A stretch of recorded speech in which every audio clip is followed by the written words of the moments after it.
I'm going to appear on your screens here. Hello. Hi, everybody out there. I'm James Martin from QSC. Welcome to the training. I'm also here with my colleague, James Bean. James, can you say hello? Hi, everybody. Welcome along.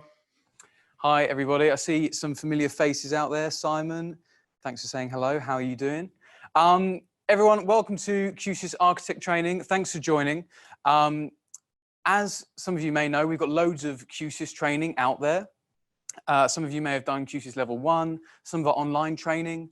A lot of that is to do with programming Q-SYS and using Q-SYS. Now, Q-SYS Architect training is a little bit different. Q-SYS Architect training is more about how we can design a Q-SYS system, put together a Q-SYS system, and we're going to use this as an opportunity to learn about the whole Q-SYS ecosystem. So we'll be doing audio, of course, but also video, control, monitoring, all of that stuff, looking at how we can design a few different example systems and learning about Q-SYS along the way. So by the end, you should have a really good understanding of how to build any kind of Q-SYS system from something very small, like a small meeting room, up to a whole building, and all of the kind of considerations you need to make there. So we're going to crack on in just a second. Just before we do, a little bit of housekeeping. We're going to stop every so often to answer questions. So if you do have any questions, please pop them in the Q&A section in Zoom, not in the chat section. Feel free to chat in the chat section, but any questions you have, put them in Q&A, and then James Bean is going to read them out every so often, and I'll answer them live, okay?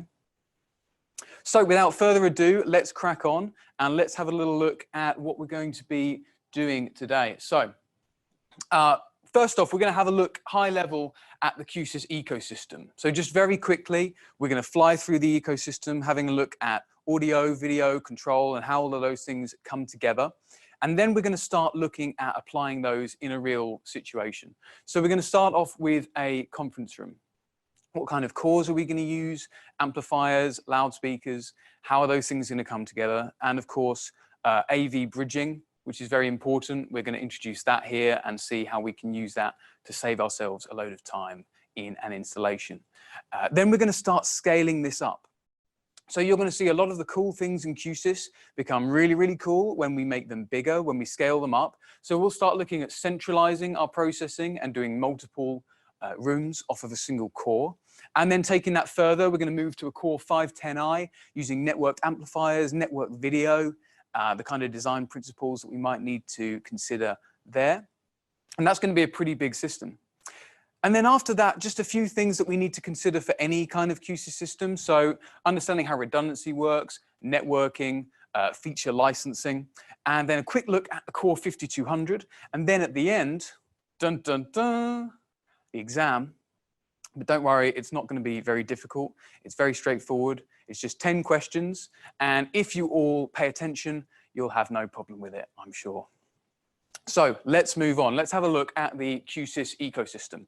Now, we're using this word ecosystem fundamentally because Q-SYS is designed a little bit differently to other types of AV products. So, you know, traditionally in AV, we would be buying lots of pieces of hardware, and then, you know, if you're an integrator, it would be your job to put those all together and make them all work together and make a functioning system out of it. Now, Q-SYS is a bit different. Even though there's lots of different products within it, the whole thing is really one big system that's designed to work together out of the box. It's all managed centrally by the Q-SYS core, and then hanging off of that, we have audio endpoints, video endpoints, control, and they all talk together straight away. And then you can basically program the whole system to do whatever you want. Now we're going to have a look at processing, audio, video, and control very quickly. Let's start off looking at processing and networking. And when we're talking about processing in Q-SYS, we are of course talking about the Q-SYS core. Now, a lot of you will be familiar with this already, I'm sure, particularly the core 110 and the core 510. And a lot of people would traditionally think of these as audio DSP products. Obviously, we're originally an audio company. You know, 50 years ago, we were making amplifiers, but it's not quite true. Q-SYS is not really an audio product. It's really designed to be able to do anything we want in the audio video control space. And that's possible because Q-SYS is not designed off of AV hardware. It's not built with audio chips or control chips or that kind of thing. It's not got specific hardware in it. It's based off of off-the-shelf IT hardware. You can see here, you know, the Core 5200, it's just got a Dell badge on it. We didn't even put QSC on it. And that's because it literally is a Dell server running our Q-SYS software stack. And this software means we can do audio, yes, but we can also do video control or anything else we want, just in terms of what we provide as software for that platform. So let's take a little deeper dive into this. Essentially, when we started making Q-SYS over 10 years ago, our development team said, who has the best R&D roadmap? Who has the most powerful processors? And we're not just looking in the world of AV. And the answer is, of course, Intel. Intel, obviously, we all know that from laptops, things like that. We can do whatever we want on these chips and they get more powerful all the time. So Q-SYS is still the only fully software-based ecosystem, and that is because we've got these general purpose Intel processors. Now, this is what you have inside of a Q-SYS core, whether it's the 110, the 510, the 5200. You have a Intel processor, just like a PC or a server.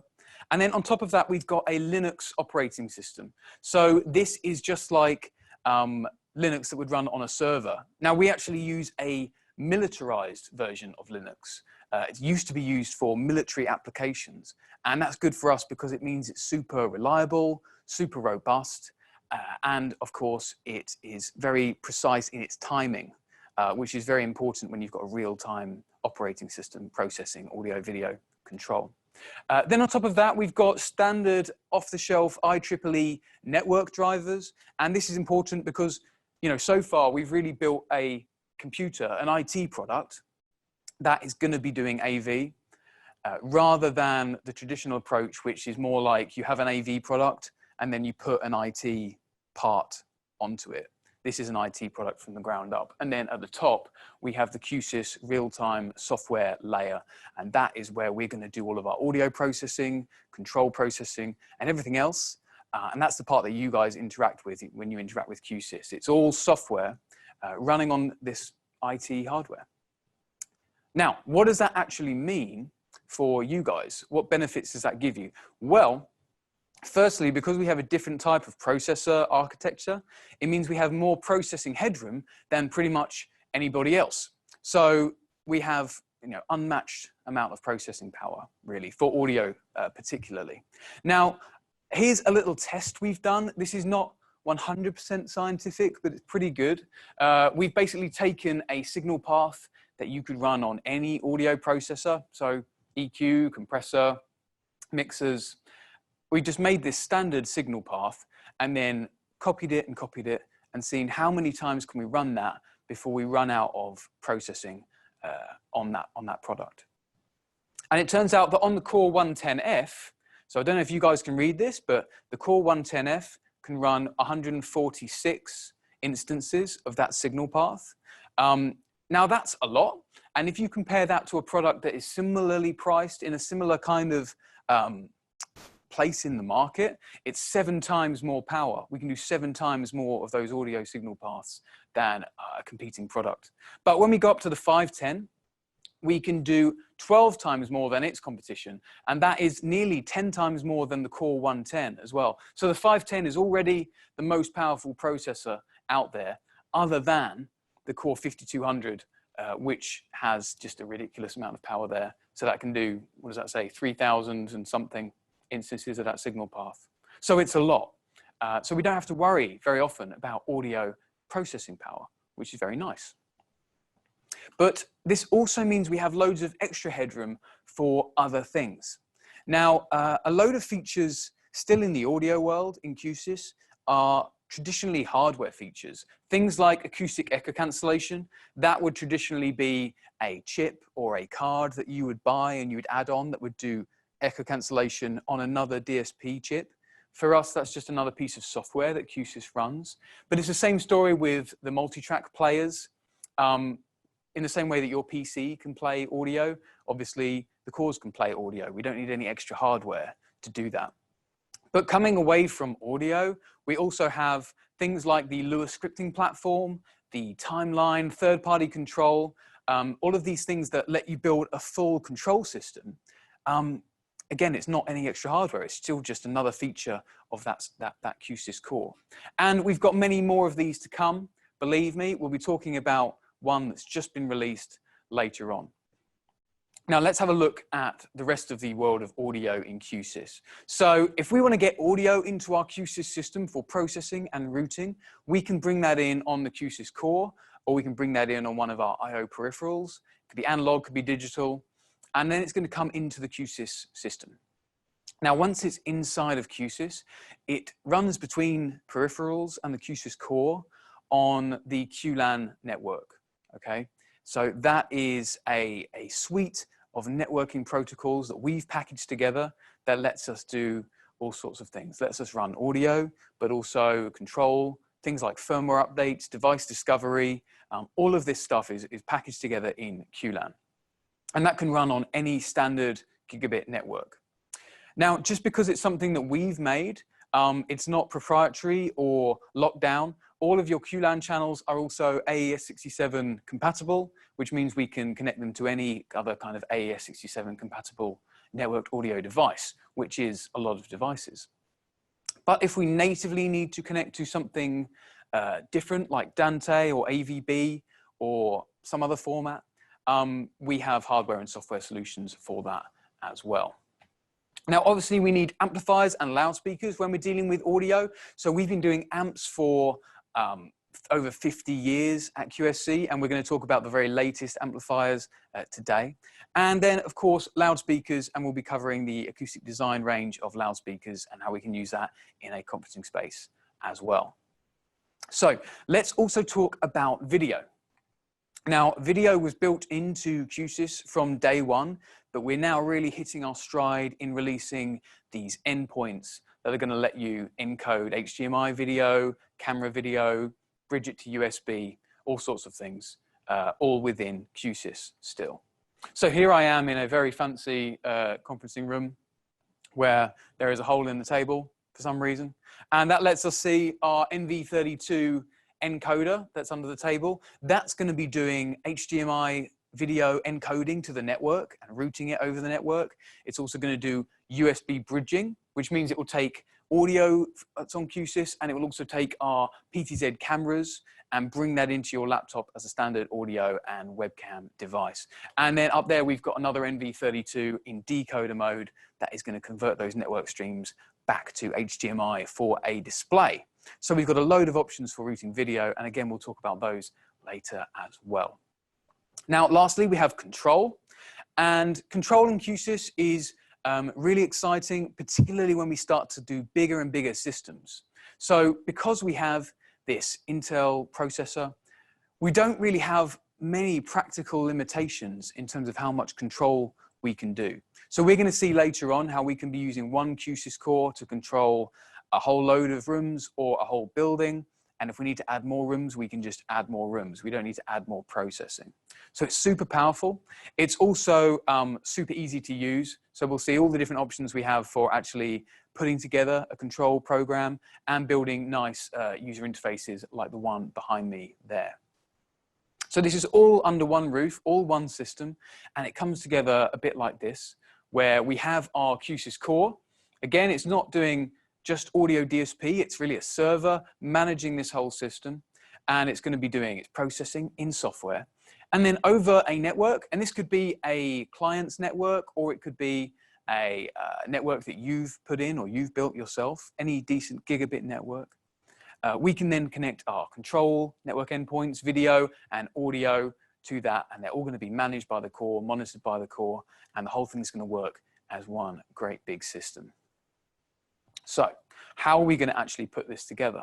Well, that's what we're going to look at now. We're going to have a look at the conference room. Just before we do, James, can you have a quick look at the Q&A? Is there anything so far, or are we okay to carry on? The only question we have is, will we provide slides after the course?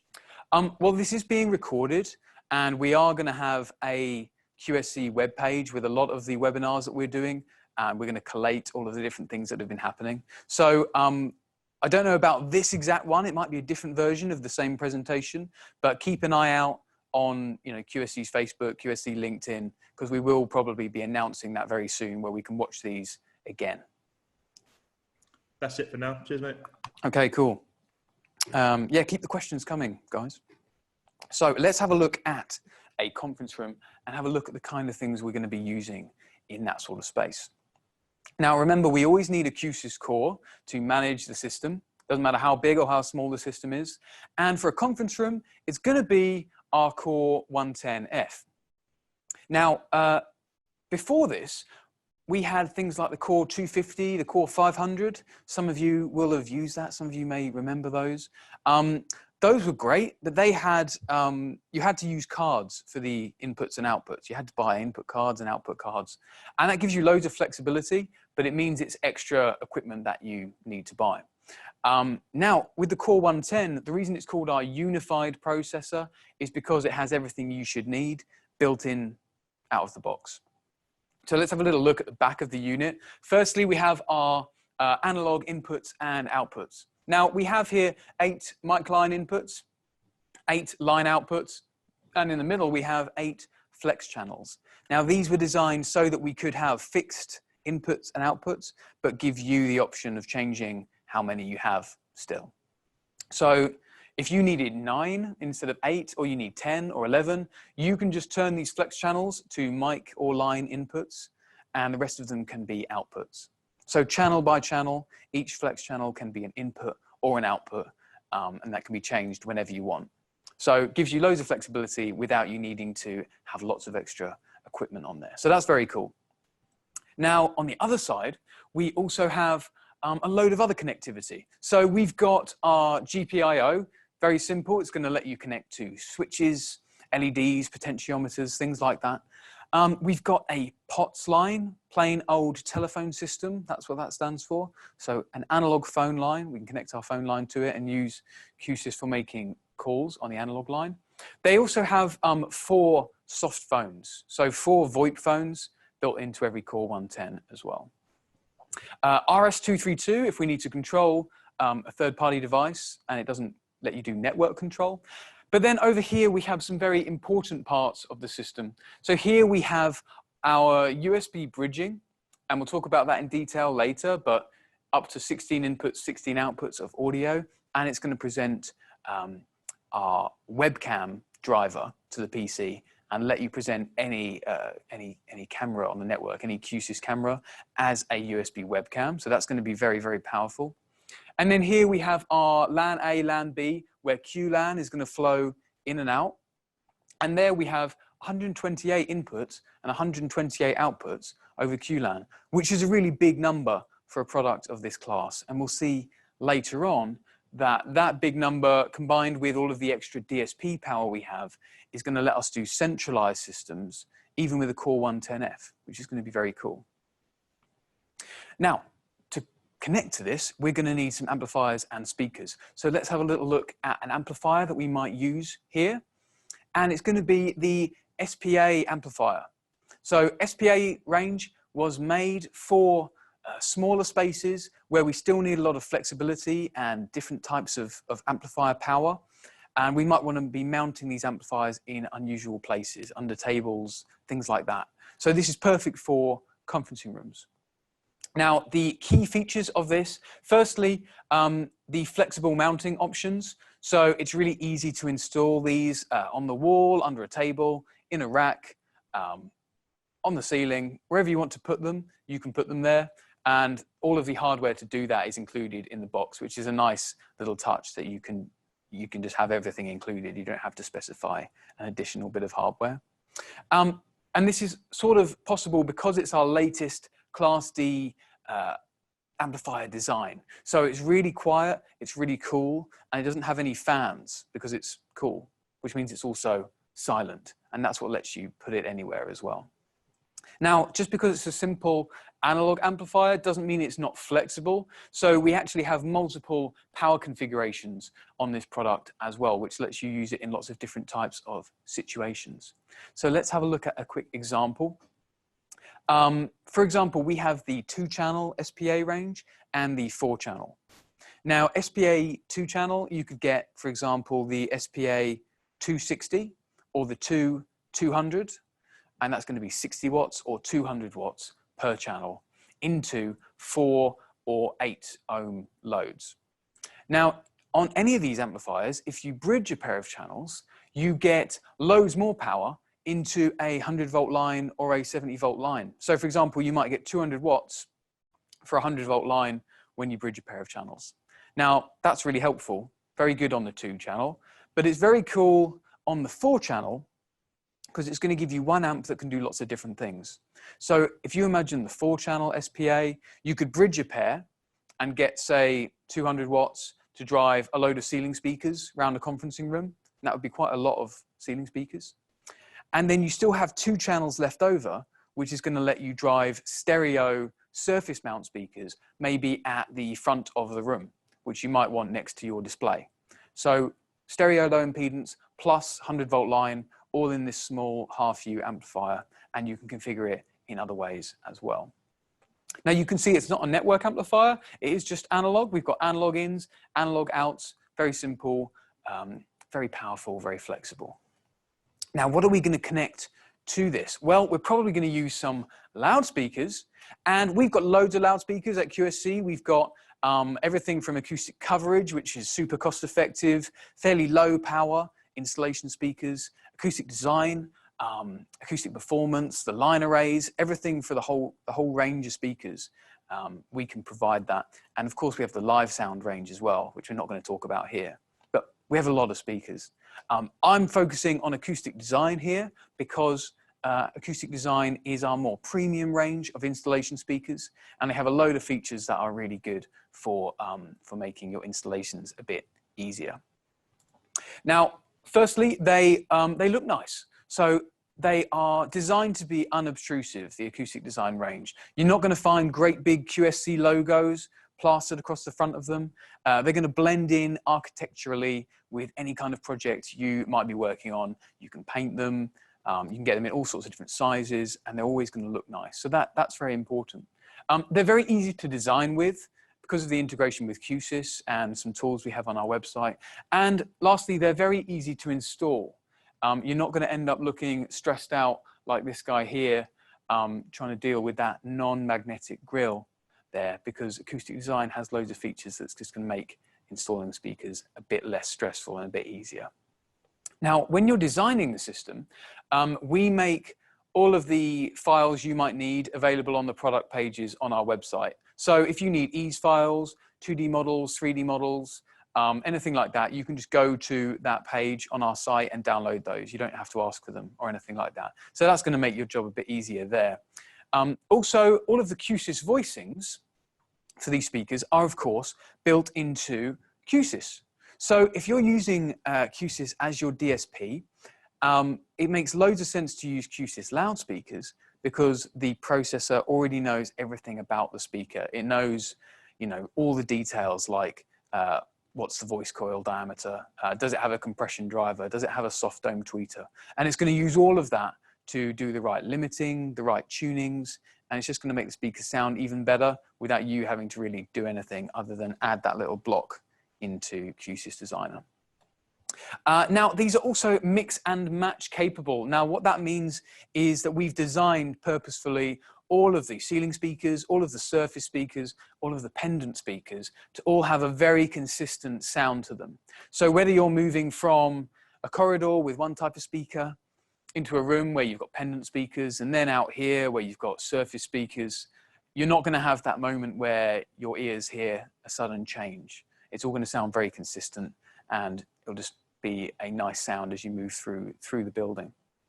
And then we've put in a load of more advanced acoustic features into these speakers. So features like DMT, directivity matched transition, it's something you're more commonly going to find on studio monitors, and we put it into the whole acoustic design range. Now, I won't go into detail about what this is, but essentially we put a load of time when we design the waveguide, when we do our processing, into thinking about the off-axis coverage as well as on-axis, which we think is super important for an installation loudspeaker. you're going to find that whether you're listening to these speakers off axis or on axis, they're always going to sound really great because of the thought we've put into this feature.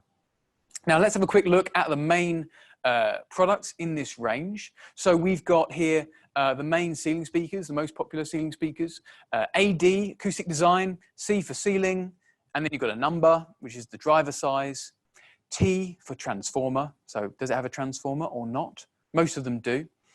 And then the color. So ADC 40, ADC 60. Here we have the low profile models. Now, if your office is anything like our office, there's a load of stuff up there in the ceiling. You know, if I open up one of these ceiling tiles, I think a load of cables will fall down and hit me on the head. So low profile speakers are really useful. Now, the thing is, if you want to make a low profile speaker, obviously you can just take your normal speaker and cut the back can in half, and there's your low profile speaker. The problem with doing that is that you're then halving the cabinet volume of the loudspeaker. And that's going to mean that you have a big drop in your bass performance. So what we do for our low profile speakers, we actually make the 4-inch low profile, we make the cabinet as wide as the 6-inch regular, and then we make it shallower. So the volume is pretty much the same. The same for the 6-inch. We make the 6-inch low profile as wide as an 8-inch standard, and then lower the back can. And that means that you have basically the same cabinet volume with these as you have with these, and you can specify them interchangeably, and they sound pretty much the same, which is really nice. Got pendant speakers as well. Remember, guys, that we've got a load more ceiling speakers, load more pendant speakers. Let's have a look at the surface range. So here we have the 4-inch, 6-inch, and the 8. We also have 10s and 12s in the standard surface mount range. Just so you know, the 4 and the 6, these have a soft domed tweeter on them. So they really sound very hi-fi, really musical. I particularly like the 6 personally. And they're going to get pretty loud. So good for background music, and you can crank them up a bit as well. But the 8-inch, the 10 and the 12, they have a proper compression driver in the high frequency. So they can get a lot louder. They're a bit more rock and roll. And these are going to be really good if you need something where you're going to need to crank it up on a regular basis and get some real output from it. We've got column speakers as well. So anytime you need narrow vertical directivity, you might want to go with a 8 driver or 16 driver column speaker.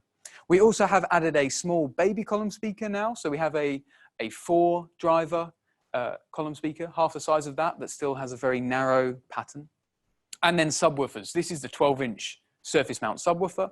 We also have a load of other subwoofers in all sorts of different form factors: surface speaker, ceiling speaker, pendant speaker. Now, let me just touch on acoustic coverage very quickly. Like I said earlier, acoustic coverage is our really cost-effective range of installation speakers. So if you need something that's lower power, that still sounds good, you're not as fussed about directivity, match transition, magnetic grills, and really high output, then this might be perfect for you. So these are very, very cost effective, and we've got surface mount and we have ceiling mount as well, and a whole range of those. So make sure you check those out too. Now we're going to move on in a second to AV bridging. Now this is a really cool technology that's really built into Q-SYS on quite a low level. Before we do that, James, do we have any more questions? We do indeed. Some will get answered in this next section around the USB, so I'll leave that for now. But we've got some questions surrounding a coverage tool. Do we have any coverage tools in it, like to help people with speaker coverage? Yeah, and absolutely. Also, do we have any... Sorry, go on. Also, do we have a tool that enables people to be able to match speakers and amp ratings together? So for power of speakers with power of amps and stuff like that. Sure.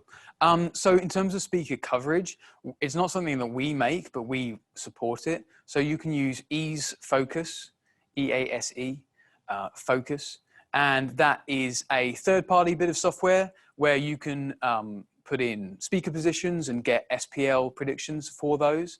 Now we make a Ease file for pretty much all of our speakers, and you can then use that for free. So with Ease, there's a full professional version where you do 3D modeling and all of that. But eFocus is really good if you need to just quickly get a layout of speakers and see the coverage patterns and see how it's all going to work together. So I recommend you check that out. And then in terms of matching automatically with amplifiers, we do have something, I think it was made a long time ago. I personally wouldn't recommend it because I find it always depends on the use case, essentially. Sometimes you're going to need a lot more headroom or a lot less headroom. It depends what you're doing. So we don't have that, but we do take the time to make sure that our amplifier power ratings are obviously compatible with our speaker power ratings. So if we have a 300 watt speaker and you have an amplifier that's going to do 300 watt continuous, then obviously you can use those together and they will work just great. If you ever have any questions about, you know, can I use a certain speaker with a certain amplifier, you can always reach out to your QSC distributor who would be happy to help as well. Is that everything for now, James? And a couple more. So around the Q-SYS cores and the DSP stuff. So if your network gets larger and you run out of DSP with a 110, can you just add a second core, or do you need to upgrade to a more powerful core? So if you already have a 110 and then you sort of double the size of the project or something, yeah? So yeah, you can always add another core. Say you have a building where you have a core managing lots of zones and then you expand upon it. You could add another core to that. The downside to that is it's going to be another program file that you have to program, but all those cores can share audio together. They can share control links. It's definitely easier usually if you have a one core managing the whole thing, but really it depends on the project. So if on your project there is a logical distinction between, you know, this part here, which is managed by this core, and then this section here is a different section, they're not really linked very much, then it's totally fine to have two cores, you know, have as many cores as you want essentially. But if you have one project where there's audio that's going to be shared all around the whole project, then you might find it's easier to have one core that can manage the whole thing, because then you just have one file for that whole section. Perfect. Another question around speakers. Are our speakers IP rated for outdoor use? Yes. The AD series, Acoustic Design, they are IP 54, I believe. So they can withstand quite a lot of water pressure, quite a lot of stress from water and dust and that sort of thing. The acoustic coverage range is not. And there are a few other, there's a lot of different ranges of speakers which have slightly different IP ratings. So if you're thinking about using Acoustic Design, the answer is yes. The other speakers, please make sure you check on that speaker's product page, and it will say there the IP rating for that speaker. Perfect. And then finally, just one quick question around the Q-SYS Designer software. Is there any other design software like Q-SYS Designer for designing the touchscreens? That's inside Q-SYS Designer, yeah. So Q-SYS Designer incorporates control, audio, and the video routing as well, and UCI design. It's all in the one bit of software. So you do your touchscreen layouts in Designer as well. Cool. Another question on speakers, sorry. Are there any speakers suitable for leisure centre environments like pool areas? Yeah, Acoustic Design would be suitable for that. You know, if you're using it somewhere like a sauna or a steam room, then maybe you'd want to check with us for that specific basis, because obviously there's going to be loads of steam in there. Yeah, Acoustic Design is best for those kind of spaces. Do they have a chlorine rating at all? Do we have a chlorine I can't remember rating? if they have a chlorine rating. So I'm not sure about that actually. I might need to check that. We'll come back to you on that IP one. rating. Yeah, we'll come back to you on that one. And then finally, there's a question around 110 support for the Dante, but we come on to that a bit later on in this course, so you can hold on for that for now. Okay. And then just quickly, last question on touchscreens. Can you use company logos and your own buttons? I guess we'll come on to that later in the control section. So yeah, we'll leave that one for now. We'll come back to that later. Yes. The answer is yes, but yeah, we'll go into it more later on. Cool. Great questions, guys. Keep them coming. All right. Well, I think then we'll crack on with AV USB bridging. So this is a technology that we've built into Q-SYS in all different parts of Q-SYS now. And it's, you know, it's not just 2 products like you see here. It's going to be something that's going to solve loads of problems for you in a meeting room installation. And let's have a little talk about how it's going to do that. So what we're talking about here, the kind of application where this is really powerful is where we might have a conference room where we're using Q-SYS for processing audio. So we have a Core 110, and then we might have a third-party USB or HDMI conferencing solution traditionally. Now, here we're talking about using this with soft codecs. So that's just really any bit of software on your PC that can use a USB webcam and a USB audio device. So that includes all of these, but lots of other ones as well. And the problem we're going to have with a traditional approach is that using USB and HDMI comes with some issues. So USB is length limited to about 5 meters, HDMI more like 15 meters. And 15 meters, to be fair, is quite a long way. But you're going to find that as you extend that, if you go maybe a short run of HDMI into a table, and then there's a join, and you go to the floor, and then maybe under the floor to go somewhere else, all of these joins mean that you're not going to really get 15 meters out of it. So you might find on site that it's not working. Then you've got to phone up somebody and buy like an HDMI active extender or a line driver or something like this. And you just end up adding lots of little black boxes to fix these issues with the cables. It's the same thing with USB. You might need active USB extenders, USB hubs, USB switches, and you know, there's expensive versions of these and there's low cost ones and everything in between. And you know, it can cause some issues. Now, we're also going to maybe want to have HDMI matrices because if we want to do multiple cameras to multiple PCs, then we might need something to switch between those. And again, it's going to add cost, and all of these things are going to add possible points of failure as well. So let's have a look at a couple of examples, okay? Here we have a small room, like a huddle room, and this is going to work great. So here we've got a simple USB webcam, a USB microphone, and those are just connecting into this PC, which is inside the room, it's fixed in the room, and job done. It's going to work great. Here we've got a USB extender, but only one. Who cares? It's going to be fine. And then this PC is going to use USB audio, USB video for its conferencing software. Now, the problems might arise when we start to add complexity, when we start to scale up. So what if we want to have a bring your own device type of solution rather than a PC fixed in the room? Well, then we don't want to present 2 cables if we can present 1. So we're going to use a USB hub, and then we're going to present 1 cable to that laptop, and then the user's happy. But now you see we've got some extra equipment here, all right? Also, this webcam, it might be bus powered, it might be controlled by the PC, but we might need a separate control connection and a separate power connection. So it's just more stuff to install. Now, what if we want to do this? Very common. We have bring your own device and a PC fixed in the room. Well, now we're also going to need a USB switch or a switcher.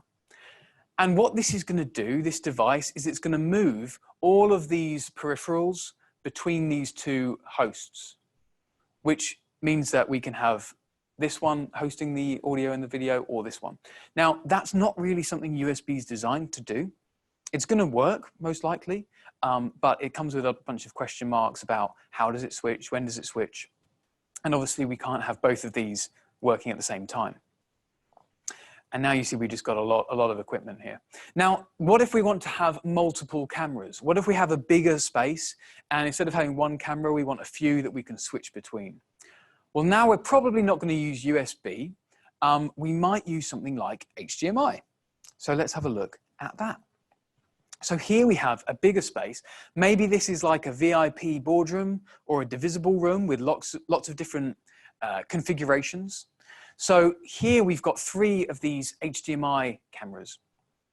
Now at this level of project, these are all going to be pan, tilt, zoom, motorized cameras, which means that they're all going to need a power connection, a control connection, and a video connection as well. So they all need 3 cables run to them. And that might be tricky depending on where they're being installed. Now here we're using HD-base-T extenders, transmitters and receivers to get it into this AV matrix, which is going to switch between the cameras. Somewhere that's getting converted to USB, then it's going into this USB switcher and then to the devices. But we've also got an audio DSP. So we have an audio DSP that we're using for these analog mics. That's connected to the AV matrix. We've also got a control system, which is controlling all of this stuff. And now we've got all of this kit just to do something pretty simple, right? We basically just want to be able to send any camera to any endpoint without needing a massive shopping list of hardware. So let's have a look at how we might do this with AV bridging in Q-SYS. So here we've got the same system. We're gonna build it up. We've got our rack mount PC, and we've got our network switch, which we probably had anyway. And then here we've got our Q-SYS core. Now we probably had that anyway because it's going to be an audio DSP. Now here we've got our USB connection. So that USB from the core to the PC, that's going to present itself as an echo cancelling speakerphone and as a USB webcam. So the PC just thinks it's connected to a very simple device, but really we can present any audio that's in QLAN to the echo cancelling speakerphone, and we can present any Q-SYS PCZ IP camera to the webcam feed. Now these cameras, these are also pan tilt zoom, but these ones are one cable instead of three. So because they're a standard network device, like everything else in Q-SYS, we're going to have one cable and it's going to be a network cable. So that means we can run it as long as we want. We don't need to worry about extenders. It's going to deliver power because the switch is going to do PoE. It's going to provide power to that camera. And all of the control is going to be done over the network and all the video is going to be done over the network. So it's just one cable. And obviously the other benefit of Cat5 is it's very cheap as well. So we can just buy a big reel of it, cut it to length and install it. So much easier to install, much easier to design because we don't need to add loads of bits of hardware. Now, the cool thing is, whether we have one camera or two cameras or three cameras, none of the rest of this needs to change because it's all just running over a network. So here we could add 5 cameras and they can all switch into the webcam on the Q-SYS core and then get fed to the PC. The PC doesn't know that anything is happening. All it sees is one webcam, but we can switch any number of cameras into that and scale this up as big as we want. And it's the same for adding extra PCs. So if we want to add a laptop here, all we need to do is get the Q-SYS I/O USB bridge. We could put that under the table, maybe near where the laptop's going to connect. It plugs in there, it gets the same thing. It gets a speakerphone and a webcam. And now what we have is a situation where all of these cameras can independently switch between the Q-SYS core to the rack mount PC or the USB bridge to the laptop. And we can have as many cameras and as many USB bridges as we want, which means the only other thing we need to think about is how many switch ports do we have on our switch, which is a pretty easy problem to fix. Now, the other thing is, if your programmers already know how to do audio in Q-SYS, then they kind of already know how to do video, because it's the same, really. This is the benefit of Q-SYS Designer, doing audio, video, and control in one place. Instead of us routing audio sources through a router into speakers, we're routing cameras through a router into USB ports, okay? Now, I'm going to show you how this works very quickly. I'm in the training room right now at QSC UK, so I've got loads of toys to play with, I've got loads of cameras, and we are going to feed that into this presentation right now. So just hold on for 1 second, and I will bring that up. So let's turn our video off here. And I'm going to bring up Q-SYS Designer.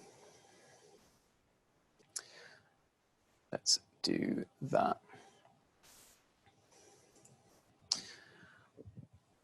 Okay. And James, can you see that okay? Yes, mate, it's all good. Wonderful. Okay, so guys, this is a really straightforward, oh, somebody just raised their hand. Who is that? Guys, if you have any questions, please pop it in the Q&A and we will get back to it. Now, this is a really simple Q-SYS design. It's basically kind of like a conferencing system, but very, very straightforward. But essentially we've got a microphone here coming in, going through processing, and then that goes out to two USB devices over here. So over here, we've got our I/O USB bridge, and we have the USB on the core. Now these are going to let you drive two PCs. And you see that we're doing the split to those in the software rather than in hardware. And we have the same thing with our cameras. So here we've got 3 cameras. Those are going into a camera router where we can switch between them. And then we have one feed that goes to our USB bridge, which then goes to our PC. So it's very straightforward. Now here I've got a snapshot controller. So any of you who have ever done any programming in Q-SYS will remember that the snapshot controller lets you control anything you want really and save presets. And here what we're doing is, instead of controlling mute states or faders or something to do with the audio, we're using the exact same approach to control the positions of the cameras and the selected camera here as well. So I'm going to turn on my video again, but I'm going to bring up my USB bridge. So you guys should now be seeing on my video a bunch of cameras on the ceiling. Let me just turn that on there. So you see a bunch of cameras on the ceiling. It's all a bit Orwellian here. We've got lots of cameras pointing around the room, but I can switch between any of these with these snapshots here. So I can press this one and it's gonna zoom out. There's one of the ones on the ceiling there. Oh, here's one pointing at me. Hello, guys. We've got the QSC logo. We've got all sorts of different things we can switch between. And you can see I can switch pretty fast and it keeps up just fine. Now, let's go to this one. It's me again. Hello. I know the illusion is shattered. I wasn't really in front of a presentation. It's just a green screen. If anybody thinks of hilarious backdrops for me for the next presentation, please let me know in the Q&A. So there you go, guys. Loads of different cameras, all switching into one soft codec with very little actual hardware. Now let's stop that, and we will stop this, and then we will come back to my external display.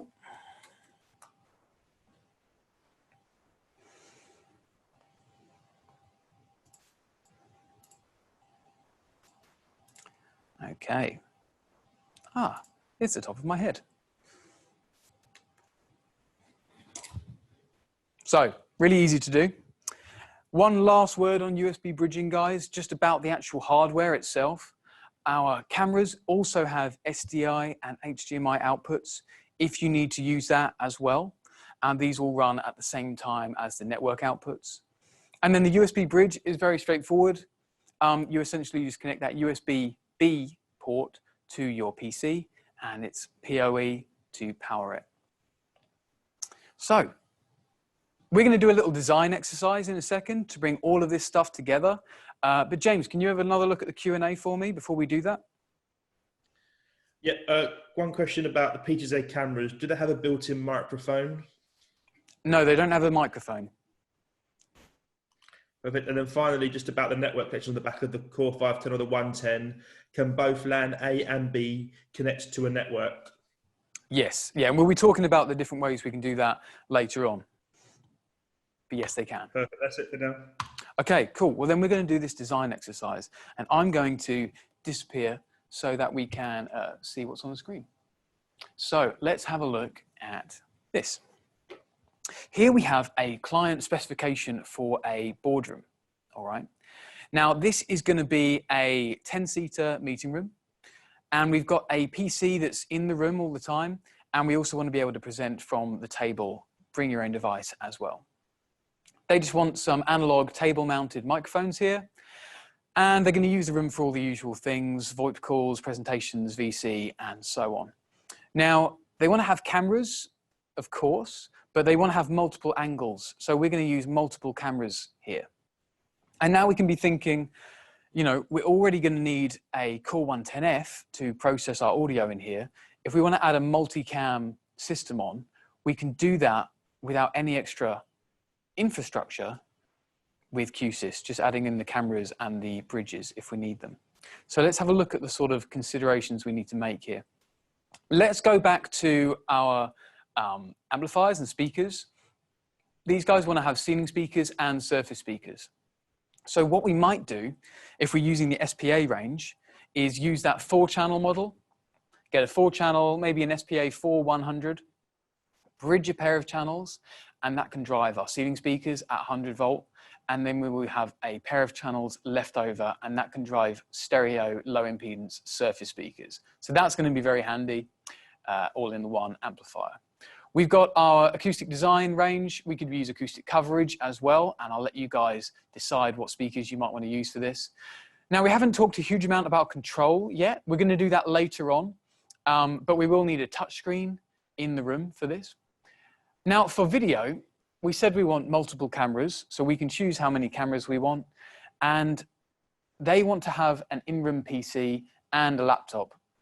So for that, we will use the CORS USB for the in-room PC, and then we will use an IO USB bridge for the laptop and connect that to the table. Now, let's have a look at how all of this is going to come together. So here's our Core 110 connected to our switch, and we then have our 10 microphones. And you see here that we've got 8 microphones going into the core, and then 9 and 10, those are going into the flex channels. So we can use 2 of those as inputs as well. Then we just have these 3 outputs. So we have left and right and ceiling speakers going to the SPA 4-channel with bridge channels 3 and 4, and that's driving our ceiling speakers. And then we have our surface speakers here. Now I've gone totally over the top, and I've just thrown in 4 cameras. You know, I had a lot of space up here for extra cameras, so I thought I'd use that. No, but seriously, guys, this is really here so that you know whether you're using 1 camera, 2 cameras, 4 cameras, 10 cameras, nothing else has to change. So you can just specify the right number of cameras. And then the USB bridge. So we have the USB on the core, that's going to our rack PC. And we have USB bridge at the table, which is going to connect to our laptop. Then we're not doing any clever network video or anything for content here. We're just going to use an HDMI switcher and going to a display, and we're going to control that. And we could control that via the network, which is probably what I'd prefer to do. But here you can see we're actually controlling them with RS-232. So remember that you do have a 232 port on the USB bridge and on the core, should you need it for controlling something that doesn't have a network port. There's our touchscreen for our user interface. Again, it's just another single cable deployment. And there we go. We've done it. So here we've got our 4x2 camera matrix. We've got 10 mics, which means we're going to need 10 acoustic echo cancellation processors. And we'll talk about that in a second. And we are using this as the control system. So everybody is super happy in the meeting room, me included. Hooray. Now, I'm not as happy as that guy, though. He is extremely happy. Now, what we need to do is we need to figure out what considerations do we need to make about the limitations of our core. Because at some point we might need to upgrade to a bigger core or multiple cores. We need to know when that's likely to become an issue. Now, with conferencing and the Core 110F, probably the first thing you might bump into as a limitation is going to be your acoustic echo cancellation. So we're using 10 processors in that last design. We have 16 total in the Core 110F. So if you have 16 and you're using all 16 and then you need more, that might be when you need to get to a bigger Q-SYS core. So let's have a look at a design that is going to use all 16. It's going to be very similar. So you see this is basically the same thing we just did, except now we haven't got our microphones connected with analog. We're using some network microphones. So here we have 2 ceiling mics that are connected using AES67. So remember, all of the channels on the core for network are also AES67 compatible. And that is going to be 8 channels per mic in this example. So that's 16 channels. We want to have 1 echo canceller per mic channel. So we're going to use 16 echo cancellation channels. And yeah, there we go. So this is a bit more of a bigger, more complicated boardroom. And here we're going to use also 18 network audio channels. Now, I don't usually add all these up for smaller spaces, but here I have, just as an example, and the 18 are coming from the USB bridge. Not all 18, but 2. So this is 1 input, 1 output going into the core via the network. And then the microphones, those are 8 channels each. So that's 18 channels in total. Now let's have a look at the other limitation we might bump into. So we understand about echo cancellation. The next one might be this, except that this isn't much of a limitation because we have a really big number, okay? That's why I don't normally have to add up the number of network audio channels I'm using, because I've got lots to spare. So what this does allow is for centralized DSP designs. This kind of input and output allows us to have a core somewhere else and have all of our I/O come in via the network from many, many different rooms. Now, the reason we can do this even on the Core 110 is because we also have 7 times more power than the competition in terms of audio DSP. So whereas we would normally need lots of processors, we might just need 1. Now, we're going to have a little break in a second. Just before we have a break, I have an example here of a very big space for a Core 110F, but it's something that we could do as a centralized system, okay? So here we've got a very trendy multi-purpose venue where there's meeting rooms and auditoriums and all sorts of other things. Here we've got 2 meeting rooms. Now these are going to be 8 channels each, so that's our 16 channels of AEC, but we still have lots of other processing left over for all the normal stuff, you know, EQ, mixing, routing, and so on. So we're going to do that for our meeting rooms. Then in the auditoriums, we also are going to be sending some audio and bringing some audio in. Here we've got a Dante mixing desk as well. Now that might be AES67, so we could connect to that. And in all of these rooms, we have an IO8 Flex. And we're going to talk about that after the break. That's going to be our analog input and output box in the room. Now, because it's such a cool, trendy venue, we also have a cinema, and we've got background music and paging, and this is all going to be powered by our network amplifiers. So they're going to do input and output for us as well. And when we add all of this up, we end up with a pretty big number for the network ins and outs on the Core 110F. All of these together come to 48 inputs and 68 outputs, which is a lot over the network for a Core 110. But not really, because we still have 80 inputs left and 60 outputs. So we're probably going to be okay. Now, we're going to talk after the break about the kind of considerations we need to make when we design a project like this. We are going to have a little break now, so everybody grab yourselves a cup of tea and a biscuit. And can everyone also please go to training.qsc.com in the break, because we are going to need to register for a training account if we haven't already got them, and that's going to mean we can do our exam. And if you have got a training account, just go there anyway and log in, and then when we get to the end, you can do the exam really quickly, okay? We're going to take 5 minutes, guys, 5 minutes exactly, and I'll see you back here in 5, and then we'll do some questions, and then we'll carry on. So, see you in 5 minutes.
All right, everybody, we are back.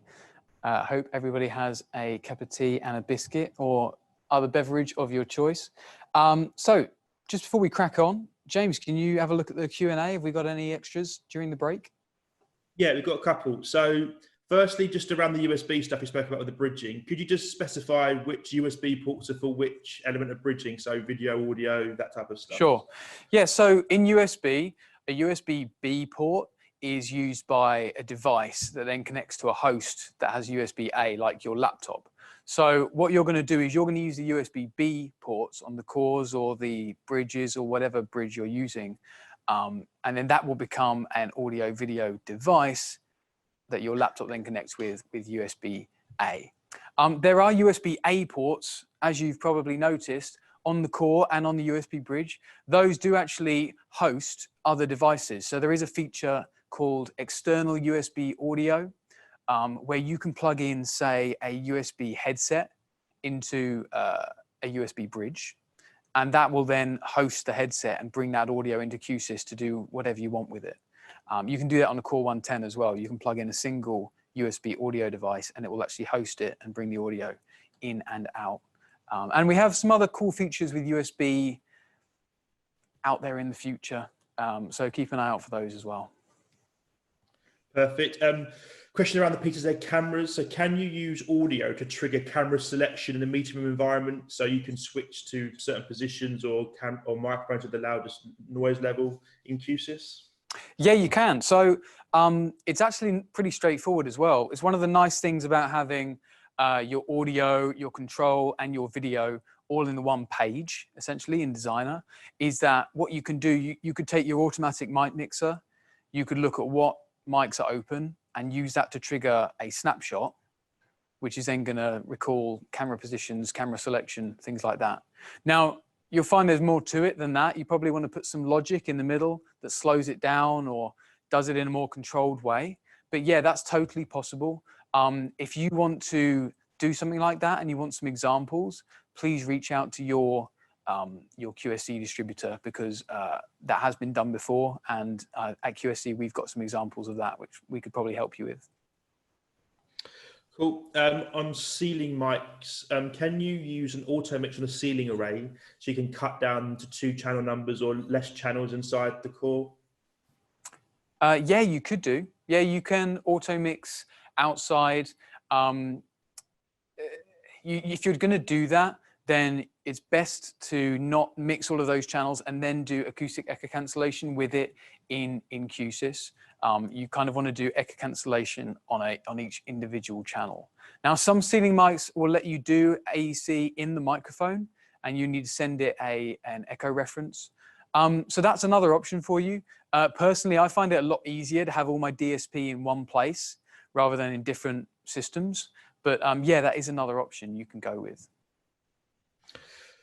Cool. Could you talk a bit more detail about the IO8 Flex and how and any limitations that has to the processor and network channels and stuff like that?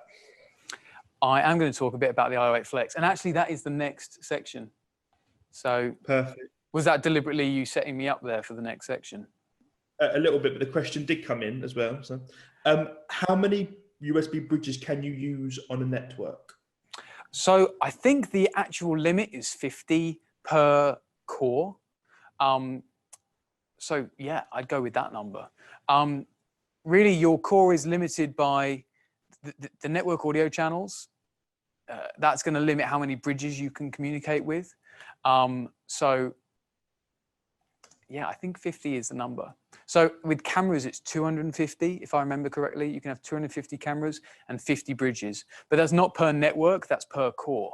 So if you have more cores, you can have more bridges. And if you have the bigger cores, that's going to let you do more than, say, a Core 110F. Perfect. That's it for now. All right, great. So guys, we had a quick look at a big centralized system just before the break. We're now going to look into that. We're going to look into IO peripherals like the IO8 Flex, and we're going to do Q-SYS control as well and see how that works in a bigger system. So yeah, we had a look at this. We've got here these IO8 Flexes in each room, and the core is somewhere else. Now, this is a key part of centralizing your system, is using IO peripherals in the room and having your processing take place elsewhere. So we're going to have a little look at the iWeight Flex, and in doing so, we're also going to try and understand this concept of a Q-SYS peripheral versus just any old audio input-output device.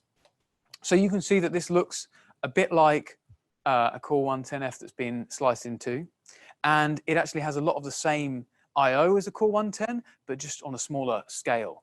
So let's have a look at the back of the unit, and we see that we have, for audio, just 8 flex channels. So that's going to be 8 inputs, 8 outputs, or anything in between.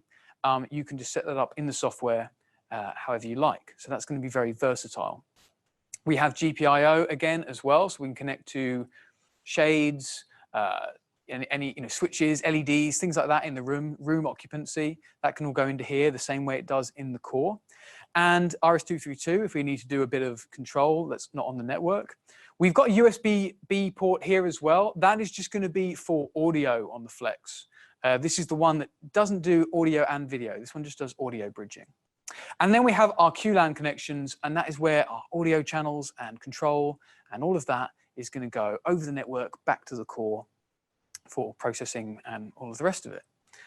Now, this is obviously not just a standalone audio box, it's actually a fully integrated part of Q-SYS. So when we say that this is an on-ramp and an off-ramp to the Q-SYS platform, I'm not just saying that it lets you expand your audio a little bit. Basically, part of Q-SYS Designer, as you saw earlier when I brought up Q-SYS Designer, I have my USB bridges as objects in there. I have my cameras as objects along with the core, and it's the same with an iWeight Flex. It appears in the same place. It doesn't need to have a separate bit of software to program it or connect it to Q-SYS.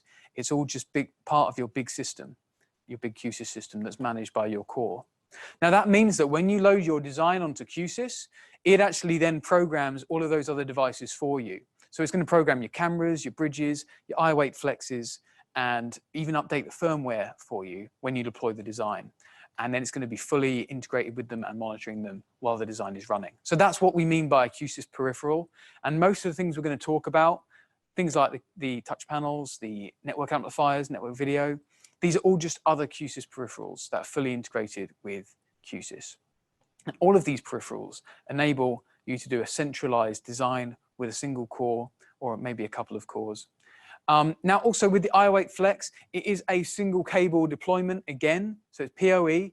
This one is PoE Plus, so it requires PoE Plus capable switch. Loads of switches are capable of that, so just double check that yours does PoE Plus. And then you can just do a single cable to the iWeight Flex and put it anywhere you want. I should mention it's the same mounting hardware as the SPA range, so again, you can put it wherever you like. Now, to go along with this, we're going to have a look at Q-SYS Control. And Q-SYS Control is very cool in any type of situation, but it's really powerful when you start to scale up your system because it just scales up so elegantly and in a really cost-effective way as well. And that's because it's designed a bit differently to how we normally think about using control processors in installations. So traditionally, if we're dealing with hardware-based control, we would have an audio processor, we'd also have a control processor and a load of other stuff in the room that we're controlling. We'd be programming our touch panel to communicate with the control processor, and then that's going to tell everything else what to do. Now, just with the audio and control, there's going to be loads of links there. There's going to be links for controlling mics, mutes, all of that stuff, of course, but also things you might not think of, like your phone dialer. That's going to be loads of controls within itself. So there's a lot of programming that needs to be done to make this work. But it's all going to work just fine. I mean, it's going to be trickier to do things like that question about controlling your camera with your audio. In Q-SYS, that's going to be really easy because they're all in the same place and you just wire them together. Here, that's going to be a bit of a project with the audio guy, the control guy. They're going to need to work out how they link that together and how they monitor the mics and control the cameras, but you can still do that. So it's not going to be a big problem for a room like this. But when we scale it up, again, it becomes a massive shopping list of hardware. Now we have loads of rooms and each one is going to have audio processors, control processors, and that's going to be a problem maybe down the line. If we decide we need to do a firmware update of the whole building, it's going to be this massive job to go around and do all of that. but also smaller changes. You know, if the company rebrands or if they want to change a touch panel layout, suddenly they've got to program, you know, 100 control processors and 100 touch panels and make sure they're all consistent. Whereas if we're dealing with Q-SYS, we'll see that we can make these global changes really easily. Now, this is the solution with Q-SYS. Instead of us having lots and lots of bits of hardware, we can just have one Q-SYS core and it can control everything. And the reason we can do that is because if you think about audio processing, which we're doing a lot of, audio processing is, you know, it's like thousands and thousands of samples per second. Everything needs to be processed really precisely at the right time. Any dropouts are going to be really audible. So audio processing is quite difficult for a computer, which is why we do have limits, even though those limits are really large. With control is a lot easier to do. It's slower in terms of what a PC thinks is fast. You know, it's not that fast, and it's not that much to do compared to audio, which is why we don't really set any practical limits on how much control you can do with Q-SYS. So that means you can control the whole building like this, particularly with a Core 510 or larger. And then if you want to add on a load of extra rooms, doesn't matter. You don't need any more processing. You just need to add some stuff to the design file that's in your Q-SYS core. So it's easier to scale and it's far more cost effective as well. Now, the tools to do this are going to be the UCI editor and the scripting engine. Now, these are not separate programs. They are part of Q-SYS Designer.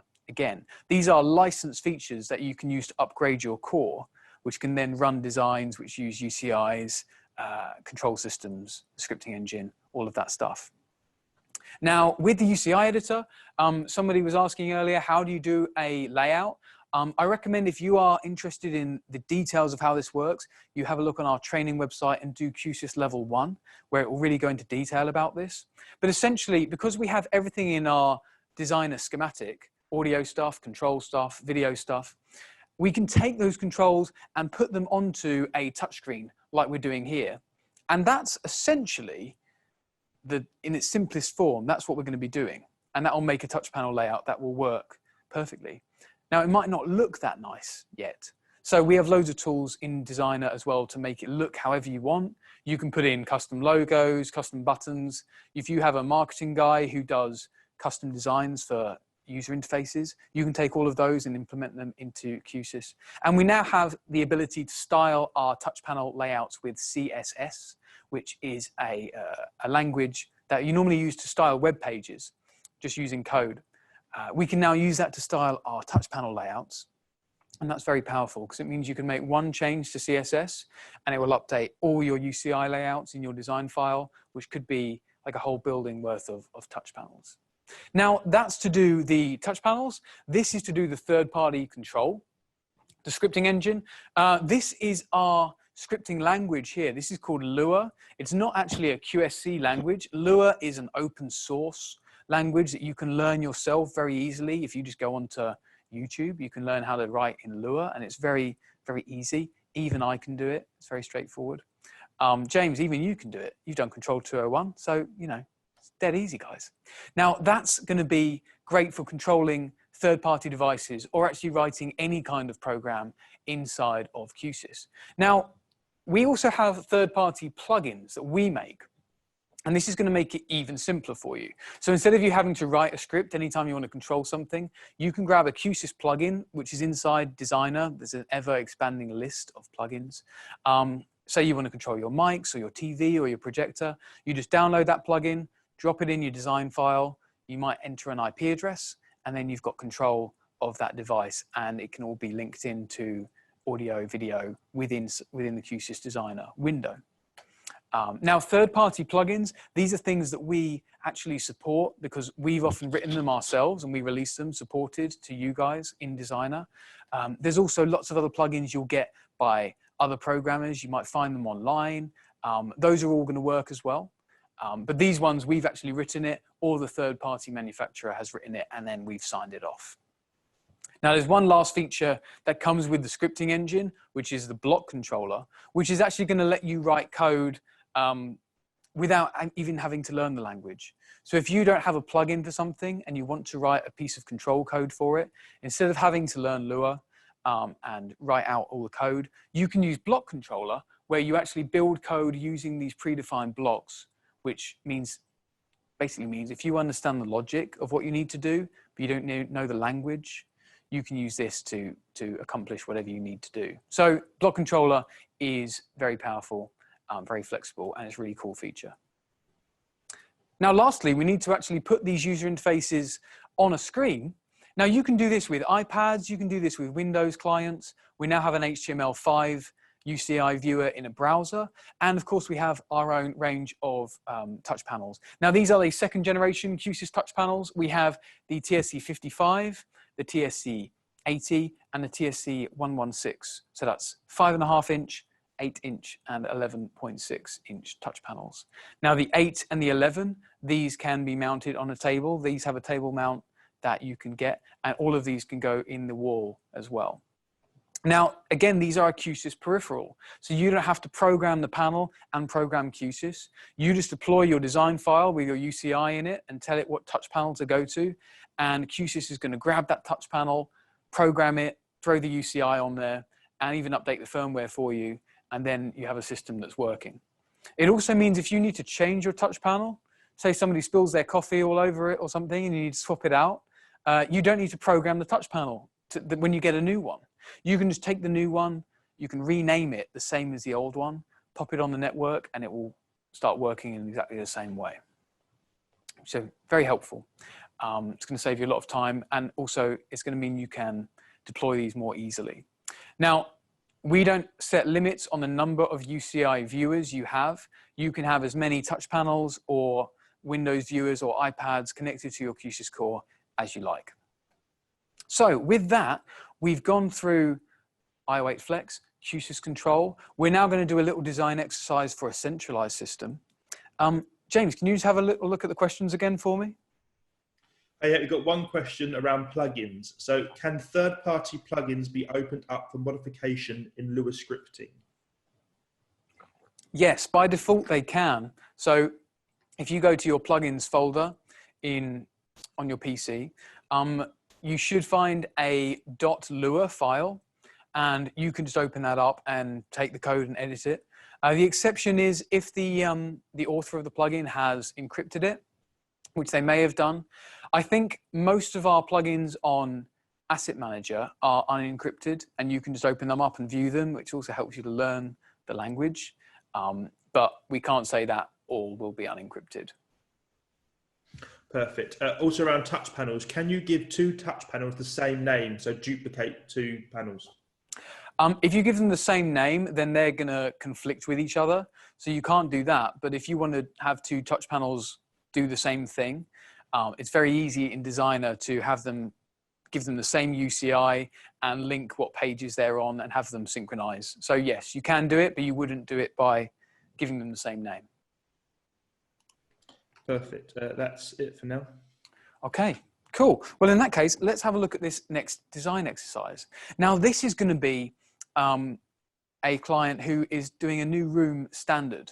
So instead of doing one boardroom, they're going to do a whole load of smaller rooms. And let's call these room A. Now, this is going to be a 6-seater room, so smaller than what we did before. They just want a table connection, so it's just going to be bring your own device. Same kind of thing as before, table-mounted microphones, but they're just going to have a single camera. But they say they want 4 of these rooms per floor. Now, in this sort of example, we could obviously just put a Core 110 in every room, but that might be a bit over the top. We might not want to do that because it's a lot of hardware, and the core's not going to be doing much processing in each room. It's going to have a lot of spare processing. So instead, let's see if we can have one core process all of these rooms. Now, what do we need to check if we're going to do that? Well, firstly, remember we said AEC channels is probably the first limitation we're going to bump into. So how many AEC channels can we use per room? Well, remember we've got 16 on the core. We're doing 4 rooms per core, so we can have 4 channels per room. It's a 6-seater room, so I think that 4 channels of microphones is probably fine. We'll probably get away with that four mics in a 6-seater room. Now, do we have enough network audio channels? Yes, we do. Let's not worry about it. We've got loads. Don't even have to do any maths. Now, what about analog inputs and outputs in the room for audio coming in and out? Well, here we've got 4 mics, so we've got 4 inputs. And again, they want to have ceiling speakers and surface speakers. So that's going to be 3 outputs. So 7 total. What we're going to do is we're going to put an IO8 flex in the rooms, and that's going to connect to our mics and our amplifiers. So 8 channels on the IO8 flex, 7 channels needed, so that's going to be fine. And then what about control? Well, we need a touch panel in every room for the UCIs. So that's going to be 4 touch panels. That's fine. We can do as many as we want, as I said before. If we need to control stuff in the room, then we're going to need the scripting engine license to enable Q-SYS to become a full control processor. And we're going to need the UCI deployment license, which enables deployment of as many UCIs to touch panels or iPads or what have you. So let's see how that's going to come together. Here it is. Very similar to what we did before, except now we've got a Q-SYS core. Sorry, we did have a Q-SYS core here. Now we've got an IO8 flex instead. So here's our IO8 flex bringing in our microphones, and that is then connecting to our amplifiers and going to our loudspeakers. Everything else in the room, we understand. We've got the bridge, we've got a touch panel, we've got a camera. Then our Q-SYS core is just somewhere else. It doesn't really matter where. It's just somewhere else on the same network, probably down the corridor in a cupboard. And remember that we're going to do 4 rooms. So this whole thing here times 4, and that's going to run on the 1 Q-SYS core. And then the next floor will have another core. That was a lot of rhyming there. So that's going to be a very cost-effective solution. We can have 1 core managing lots of rooms and then manage it on a floor-by-floor basis. Okay. Now, guys, we're about to go up to a large system with 510s, networked amps, network video. I'll have another look at the questions now, James, if that's all right.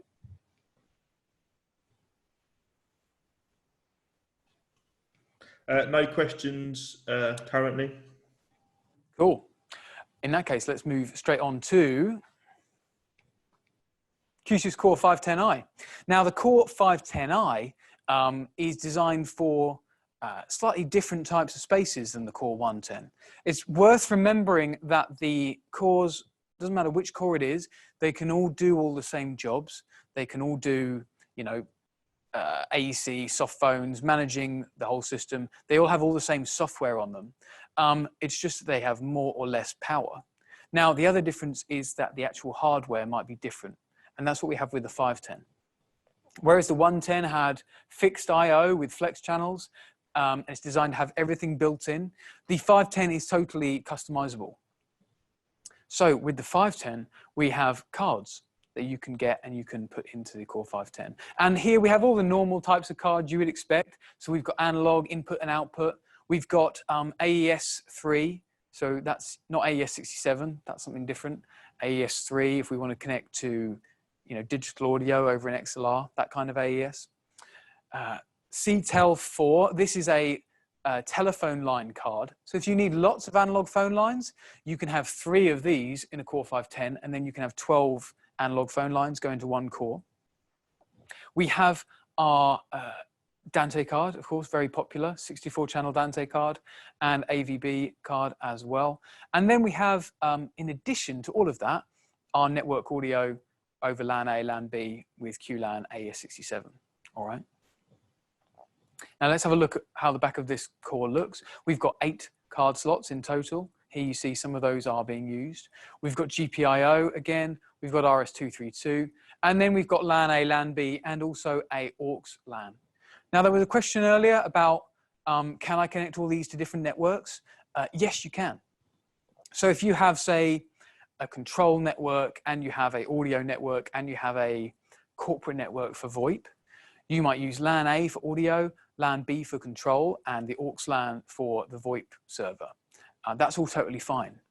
Now, the other thing you might do is use LAN A and LAN B for redundancy with your AV network. So you can actually have LAN A and LAN B be duplicates of each other and go over two separate networks. And then if one network has a problem, the system will keep running. On the 110, if you do that, you haven't got any LAN ports left. On the 510, you can do redundancy with dual QLAN and still have a third network connection for the AUX LAN. So lots of flexibility there. Now remember, it's really powerful. So this is 12 times more powerful than the competition. And it's got all the numbers for that here written down. So let's have a look at these. Firstly, the local I/O channels, the card slots, basically. All you need to remember is that the whole card slot system, all of the cards together, have a total limitation of 128 inputs, 128 outputs. So if you use 2 Dante cards, that would be 128 ins, 128 outs, and then you've used up all the card I/O. Or you could use all analog cards, and that's actually only going to add up to 32. So as long as you remember, the limitation is 128 total for all the cards. Now for the networked audio, we have double the 110, so 256 ins, 256 outs. We've got 64 AEC processors instead of 16, so that's a lot. And also, we haven't mentioned the multi-track players, really. Remember we said earlier that Q-SYS can play back audio files. These cores can do 16 channels of playback out of the box simultaneously. The 110 you can upgrade to 32, and the 510 you can actually upgrade it to 128 simultaneous channels of audio playback in the box, which is a lot.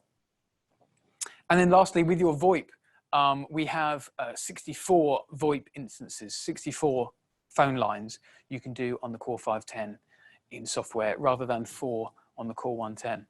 So you can see it's a big upgrade in terms of power, really good for those kind of centralized systems.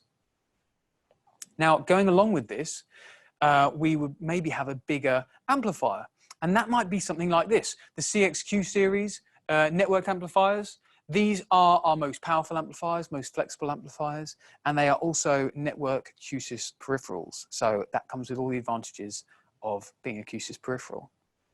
Now, we're going to have a quick look at these and the kind of features they have and how you can use it.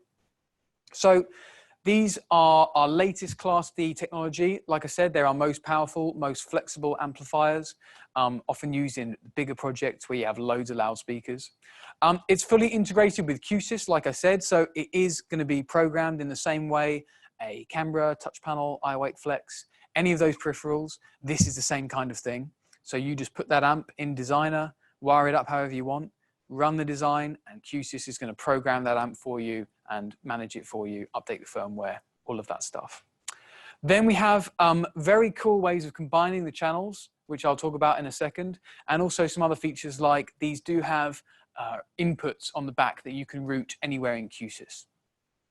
Now let's have a quick look at the channel combining technology that you can use with this.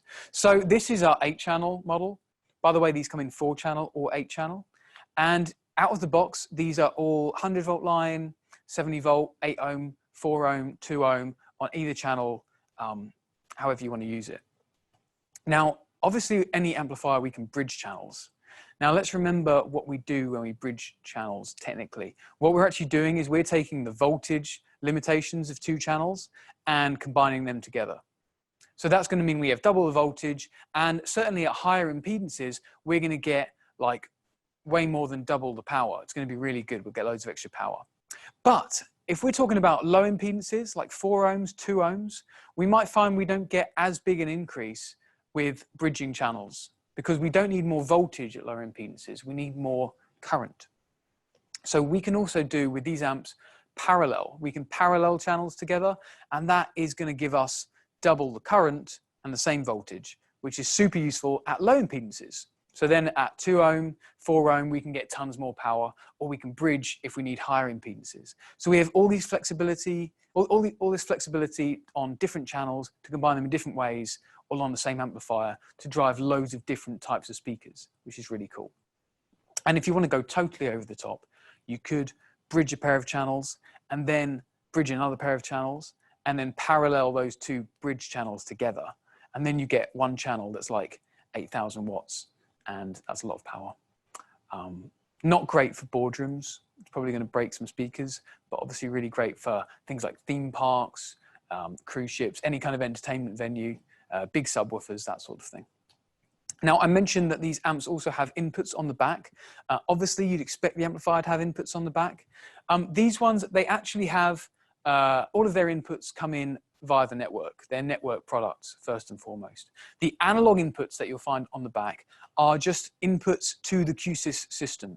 So you can connect anything to those, and it will just appear as another input in Q-SYS Designer that you can route anywhere you like. So instead of needing to buy cards for your 510, you might find that you already have the inputs you need if you're using these amplifiers. And then lastly, guys, the integration with Q-SYS is extra special on these amps. You'll find that these amps report more information back to the Q-SYS core than any other Q-SYS peripheral, I think it's fair to say. And that's because on every channel, we are constantly reporting the power delivery, voltage, current, the headroom, the temperature, any limits that are happening, the mains voltage, the mains current, the speaker line impedance.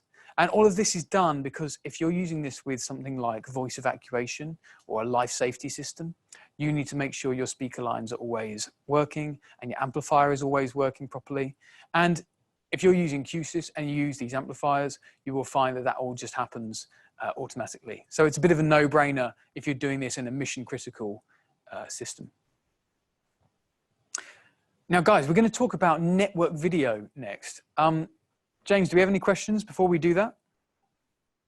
Yeah, we've got a few. So just going back to that design exercise earlier on, you had 4 devices per room. What is the PoE plus draw of the devices? Yeah, good question. So let me just go back to that. So USB bridge, that's PoE standard. So 12 watts, thereabouts. Same thing for the touch panel, same thing for the camera. The IO8 Flex is PoE plus. So essentially, you will need to get, this switch is in the room as well. So there'll be 1 switch per room. You'll just need to make sure your switch supports PoE plus and has a budget, a PoE budget greater than all of the power draws of these added together. Now, if your switch supports PoE plus, I'm pretty sure it can support this configuration because there's actually only 1 PoE plus device there. The rest of them are PoE standard. But it's always good to double check, guys. So remember, on our product pages, on our website, all of these specs are listed. So it's best to just write down the power draw of each of these devices and then just double check that your switch has the power budget for that. Perfect. Are the network ports fully firewalled between each other? Yeah, they're only linked by the operating system itself. So there's no switching between them. They're totally separate network connections. And the only way you can, the only thing that has access to all 3 is the actual processor itself. So you can't do you can't come in on LAN A and go out on LAN B or anything like that. But the core can transmit on all 3. For another networking question, is QLAN a TCP IP network or is it a dedicated network? Is it a TCP IP network? QLAN works on QLAN is a whole suite of protocols that are all totally standard. So you can run it on any standard network switch. Later on, we're going to spend a little bit of time just breaking that down and looking at what that means.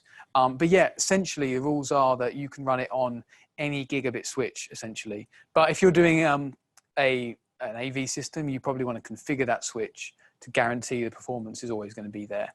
But yeah, we don't need proprietary switches or anything like that. Perfect. Question around touchscreens and control. Can you tie in a plugin for a touchscreen to display outlet meeting appointments so a room can be centrally displayed and booked on the touchscreen? It is possible to do that. You need to do some custom scripting. Currently, we don't natively support Outlook integration, but I believe it is something that is being worked on along with a bunch of other sort of enterprise level integrations with Q-SYS. So keep an eye out for that. But yeah, right now we don't have our own native built-in room booking Outlook integration system, not yet. Perfect. Is the system EN54 compliant if you use a third-party network switch? EN54. So that is opening up a right can of worms. But essentially, EN54 has a bunch of requirements for the loudspeakers, the amplifiers, the processing, the battery backup, all of that sort of thing.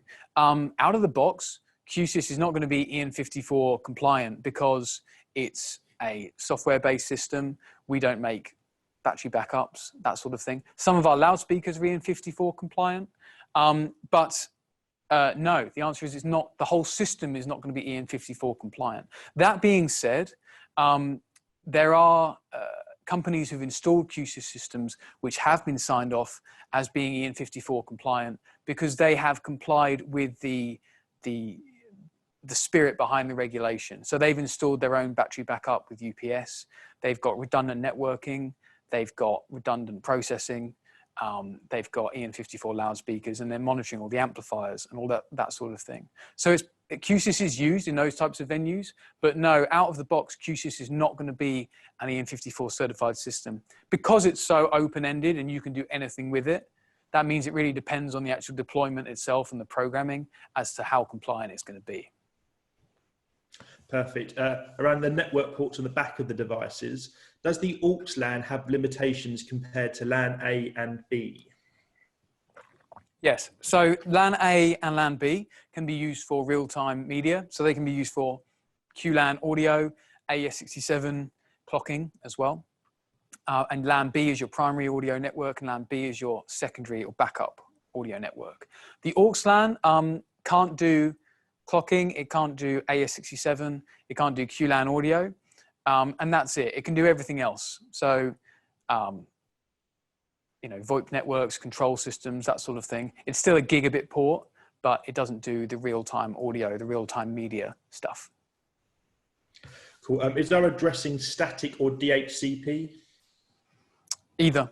So because it's essentially a server or a PC, you can give it static IPs or you can put it on a DHCP network and that will work. And that's the same for all of these. They're all standard IT devices, so they work on DHCP or static. Cool. Another final question is, does QSC have a design tool to sort of map out the installation before you do the final design, especially for centralized systems? Well, do you mean map up the installation in terms of speakers and amplifiers and everything? Or do you just mean in terms of the processing and the routing of the audio? Because if you're talking about that, then in Designer, you can certainly build your whole project, emulate it, see what any problems might be. You can do all of that in Q-SYS Designer without any hardware. If you're talking about doing a layout for your whole installation in terms of drawings and that sort of thing, then no, that's something that the integrator would have to do, or the designer or the consultant. You can use the designer though as like a type of schematic if it's all Q-SYS peripherals and kit going in though, essentially as well. Yeah, but it won't tell you, you know, it won't help you like decide what speakers to use or where they're going to go or the coverage. It's all going to be in terms of the processing and the routing and the audio over the network rather than the whole project. Tell you what, whoever asked that question, if you could just provide a little bit of clarification about exactly what you're looking for, then maybe we can answer that again later on. Perfect. That's all the questions done for now. There's one question that seems to have disappeared off my screen actually quickly around the 510 and why we're not using Phoenix connectors for the GPIO and the RS232 on that. I don't know the answer to that. Me neither.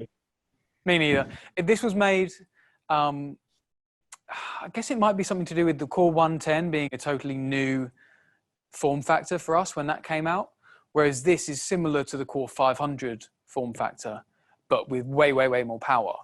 So it might just be a legacy thing like that. I mean, I agree, like Phoenix connectors are easier. So yeah, I can't give you an answer for that, but no, they are D-sub connectors. Another question, sneak in. Is the network IPv4 or 6?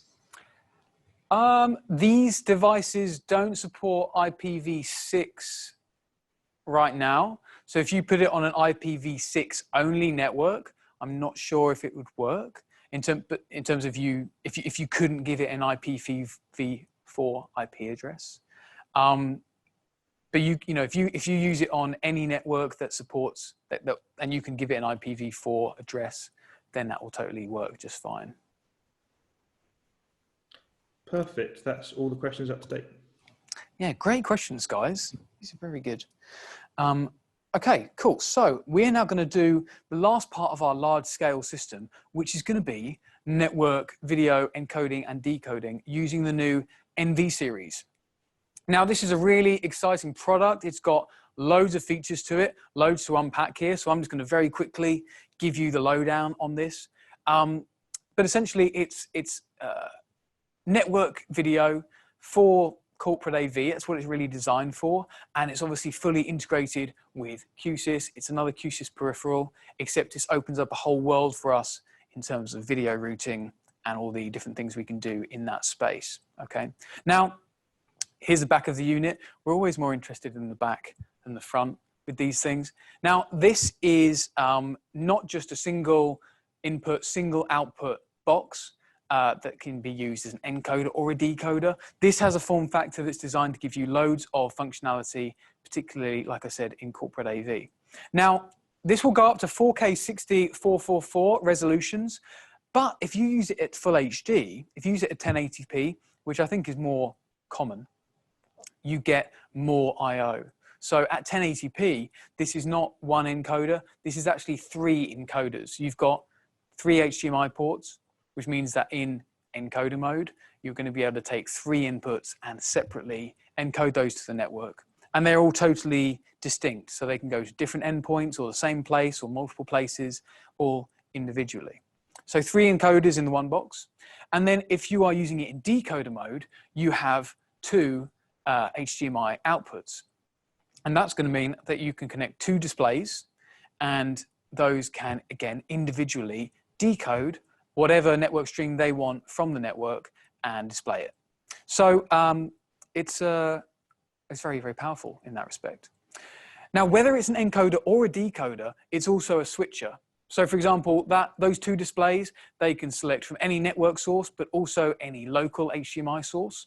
And even on an encoder, you can connect a display to show any of the HDMI inputs, like a confidence monitor for somebody presenting, perhaps. Now, again, separate from the encoding, decoding part, you've probably seen this USB port. So it does have a built-in USB bridge for audio and for video. And that is working totally independently, irrespective of what you're doing with the HDMIs. You also have a USB bridge here. So if we're already designing with USB bridges, we can take those out and put this in instead and gain all the network video. We've also got a couple of analog inputs, audio out, audio in, stereo out for that. And then RS-232, GPIO, and the network connections as well. So there's a lot here. Now, as you'd expect, it's got loads of cool audio features, being a Q-SYS product. Now, audio is normally a tricky thing when you're talking about network video. If you're using third-party network video and you want to bring that into your DSP, you are going to need to de-embed that somehow, which might mean extra products. You're going to need to bring it into your DSP. You're going to need to make sure it all stays in sync. There's a load of little issues you might come across. Here, because this is in the same place in Q-SYS Designer as all the audio, you can just strip off audio from any HDMI connection and start processing it, doing whatever you want with it. So you can strip off audio from any of these inputs. And if you're using it as a decoder, you can embed audio onto the outputs. And that's up to 8 channels per connector. So there's quite a lot of power there. Now, let me get out of the way. Let me show you a couple of examples here. So this is, as an encoder, we have our 3 sources, and those are all going to the network. And we also have a local display that we are monitoring, controlling, and that is going to be showing one of those HDMI inputs. Then as a decoder, we have some inputs, again, on HDMI, plus we have network inputs, and that can be separately switched between the 2 displays there. It's worth mentioning that all of these sources and displays are actually monitored via the HDMI connection in Q-SYS. So Q-SYS is going to know automatically things like the display serial number, the manufacturer, the number of audio channels it supports. You're going to see all of that in Q-SYS Designer, which is very, very cool. Now, lastly, guys, we do have our own codec for this. So a lot of network video products out there, they use something called JPEG 2000, which is a off-the-shelf codec that is essentially very simple. It's going to encode every frame as a JPEG and then send it. And you're going to find that this looks okay. But for static content, like the kind of thing you're going to see on a spreadsheet or a PowerPoint, which, you know, let's face it, that's what we're going to see in a meeting space. You might find some like smearing of the detail there. The other thing is that if the content is not moving, you will find it's still going to use loads of bandwidth. Now, we have our own codec. It's called Q-SYS Shift, and this is an adaptive codec, so it can shift gears, I guess. And this is going to let you show static content and it be really, really low bandwidth. Even at 4K, you're going to find something like a PowerPoint like this is going to use maybe 10, 20 megabits, whereas this will use something like 800 all the time. But with Shift, as soon as you want to show full motion video, you want to show a big full motion nature documentary or something that's going to use loads of bandwidth, it will just jump straight up to whatever the bandwidth needs to be to do that. And there'll be no loss of quality or any artifacts or anything like that. And of course, it's super low latency so that it's imperceptible when using the system that you're going through a network and back again. Now, let's have a look at NV series in an actual installation. So this is another boardroom installation, but here we're talking about we're talking about a system where there's very little stuff in the room. Okay, we've got our table here where we've got our NV32 encoder, and that's got a couple of sources connected to it. It's got USB, so it's doing USB bridging. We have a network microphone. And then at the display side, we have an NV decoder. We can connect more sources there if we want. We can do another USB bridge there as well. And we have our two displays, and that's one decoder doing two displays.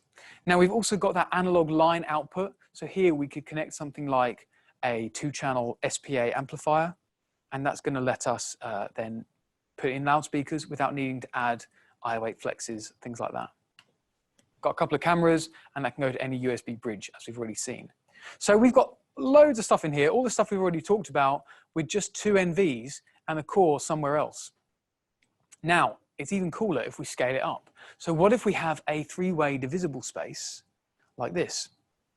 Now here I've just taken room 1 and copied and pasted it essentially 3 times. So this would be one 3-way divisible room. And here now, just with 6 NVs, we can send any of those sources to any of those displays. We can send any camera to any USB bridge, combine the rooms however we want, send audio wherever we want, and it's all still managed by the same Q-SYS core. Now, this is a core 510 here, but actually, all of this could be managed even on a core 110, except that we've got 3 8-channel mics, so we've got 24 channels of echo cancellation. If we were to get that down to 16, there's no reason why we can do all of this on a core 110. So really powerful, really scalable, works on any Q-SYS core, lets you do a lot of stuff. Now we're going to do one more design exercise. Just before we do, let's have another look at those questions, James. Yeah. So is Shift multicast? Does NV series support multicast for sending video? Yeah, Shift can be multicast. You're going to find a lot of other network video boxes are always multicast, which is obviously very good if you want to go from one source to multiple destinations. We support that as well, of course, so you can do that. You can have one source going to as many destinations as you like, but we can also do unicast as well. So if you are going from one source to one destination, that will be unicast. And that just means it's way easier to manage on your network. So you have both options with NV. Perfect. Will the decoder be able to decode the stream from the camera? It can decode the stream from the camera and send it to USB. Right now, it can't send the camera streams to HDMI, but that is something we're working on. We've actually got a very cool roadmap for video additions. because in the same way that, you know, our Q-SYS core can have a load of features added to it, NV can have a load of software features added to it as well. So I won't say anything else right now, but essentially a lot of things people are asking us about that can we do that? We're not doing it right now, but it's not a hardware limitation. It's just that we need to put together the software and then release that. So there'll be lots of cool extra video features coming soon. Is the content encrypted? Yeah, it's AES 128 encrypted, and it has to be to support HDCP. So yeah, and that's the audio and the video. When they're packaged together in a stream from NV, then they're encrypted. It's only when you de-embed the audio, then it becomes a QLAN audio stream. But yeah, the AV streams are encrypted, AES 128. Perfect. We've got a question about redundancy, but I know you come on to network redundancy and system redundancy a bit later on. So we'll wait for that for now, but I'll ask you it a bit later on. Sure. Okay, cool. So guys, we've now got one last design exercise to do. And because we've already learned all of these principles earlier on, this is going to be fairly straightforward, even though it's quite a complicated system. So let's have a look at that. And I'm going to disappear again. Now, this is like a whole new building that a customer is doing. So they want 4 smaller meeting rooms, 4 nice big boardrooms, and there was also going to be a background music paging system as well. Now, in these meeting rooms up here, these are going to be fairly straightforward. So we've got ceiling speakers only, a Dante table mic, like a small Dante table mic, camera. It's going to be bring your own device. Now, these boardrooms, these are similar to what we just looked at. So here we've got ceiling speakers, surface speakers as well, Dante ceiling mic, 2 cameras, 2 bring your own device connections, and an in-room PC, and 2 displays. And this is the kind of room where, you know, when we see the need for this flexible video setup, that's where NV series is really going to thrive in that kind of space and save us a load of hassle. Then we've also got our background music system, and that's going to be 8 zones, and they also want an input somewhere for a music player. So we're going to do this with all with a 510i. Now let's see, in the boardroom, how many NV32 should we use in the boardroom? Well, it's got 2 displays. Now remember that in 1080p, our NV can do 2 displays in one box. So we can have 1 decoder there. And an in-room PC, well, that can connect to our decoder. It'll probably be in the same rack.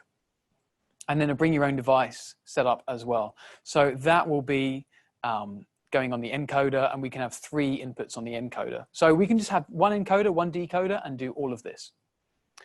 Can we connect an analog amp in each boardroom without additional I/O peripherals? Yes, so say we needed an analog amp for our surface speakers. We don't need to add an I/O8 flex or something like that. We can just use the analog output on the NV to power that. So that's going to be fine. We use the line out on the NV to drive an SPA amplifier and drive our surface speakers. Now this customer, they want to do voice evacuation, loudspeaker monitoring, all of that sort of thing for all the ceiling speakers, because they're going to use that for their alarm system as well as background music and as well as using it in the rooms.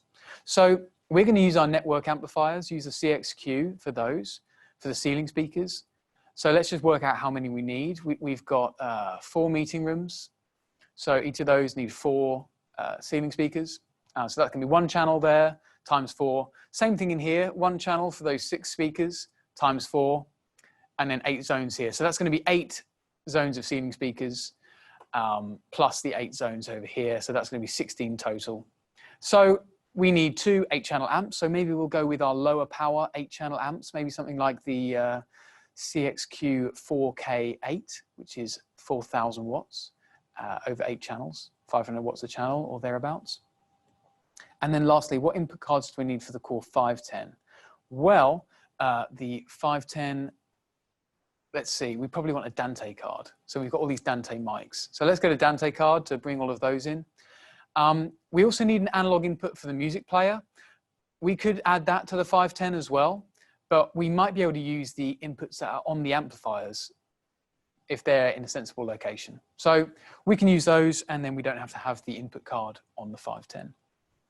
Now let's see how this is going to come together. Here's a little drawing of the room A, room B. You see we've got everything in those rooms.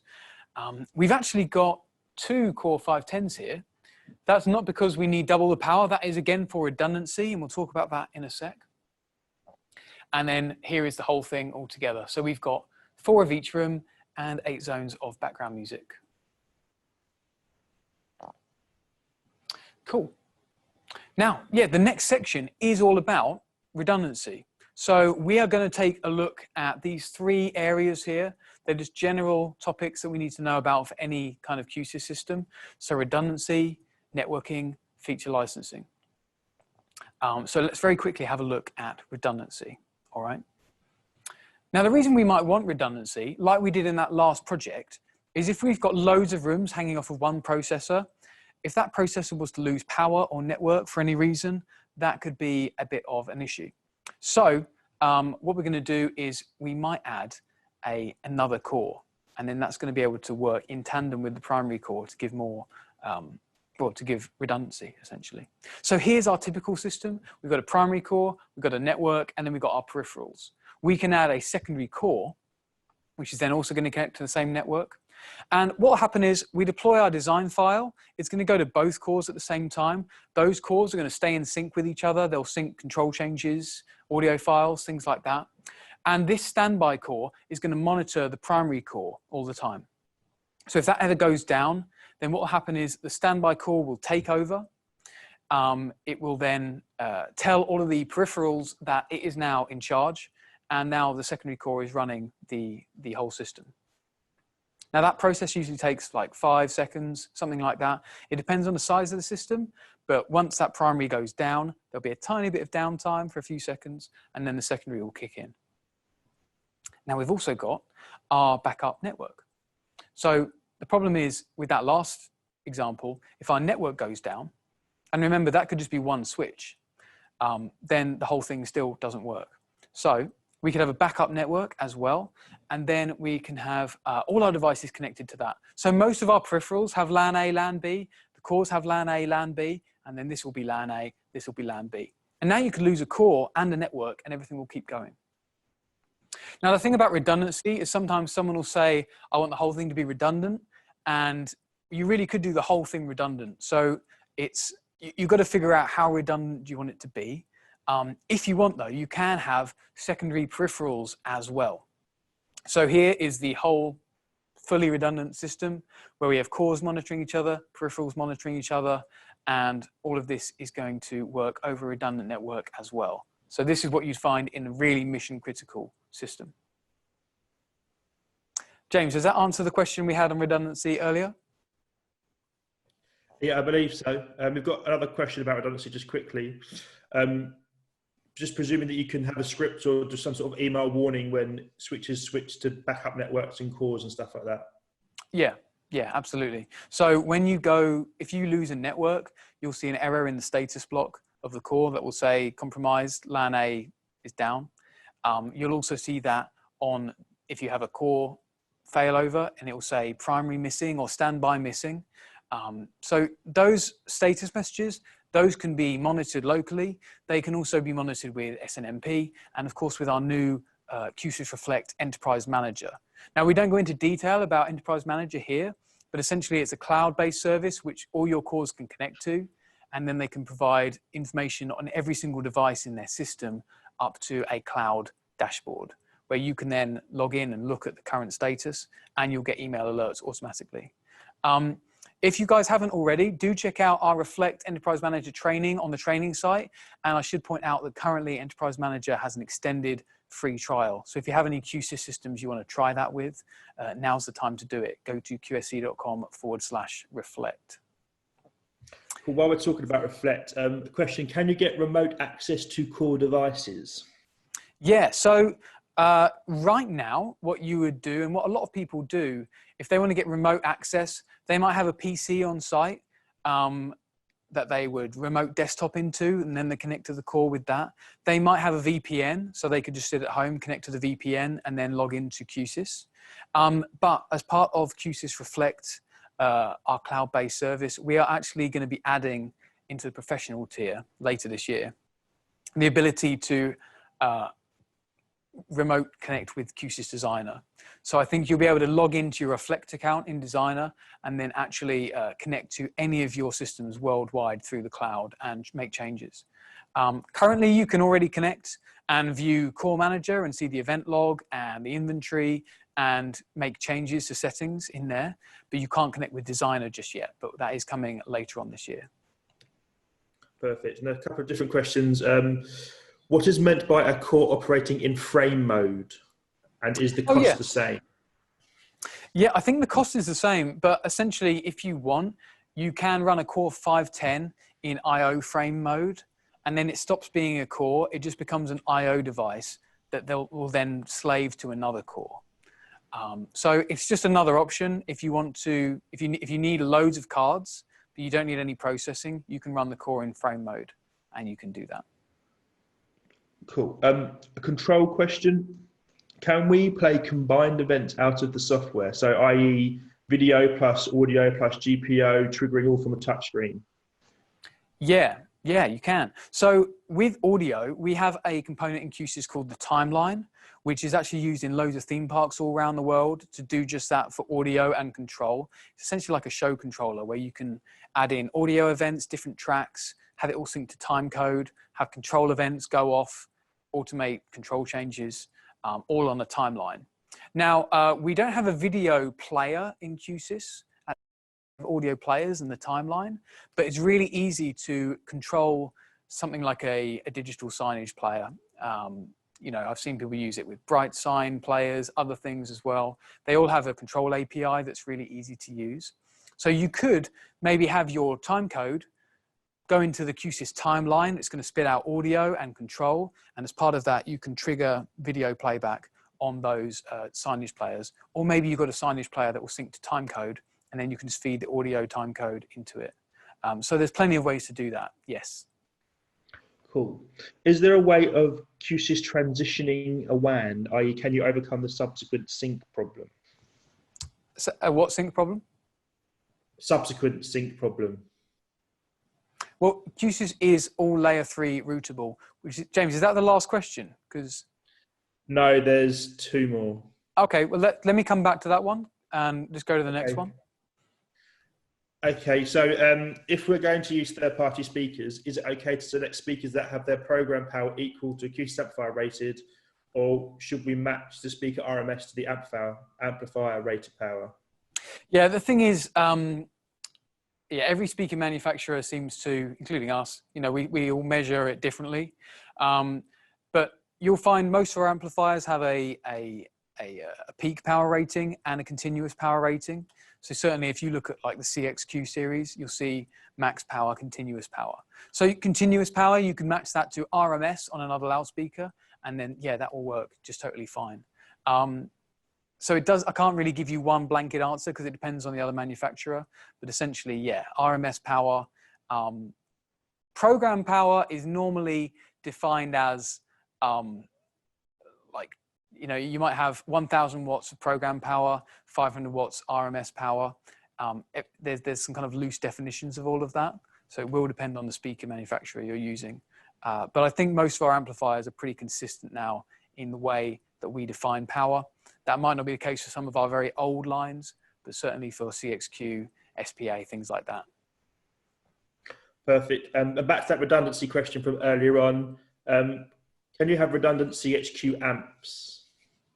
Yeah, so with the amplifiers, you can have redundancy in terms of, you know, it's very easy to have an amplifier that takes over when another amplifier has a problem. You can program that in Q-SYS yourself.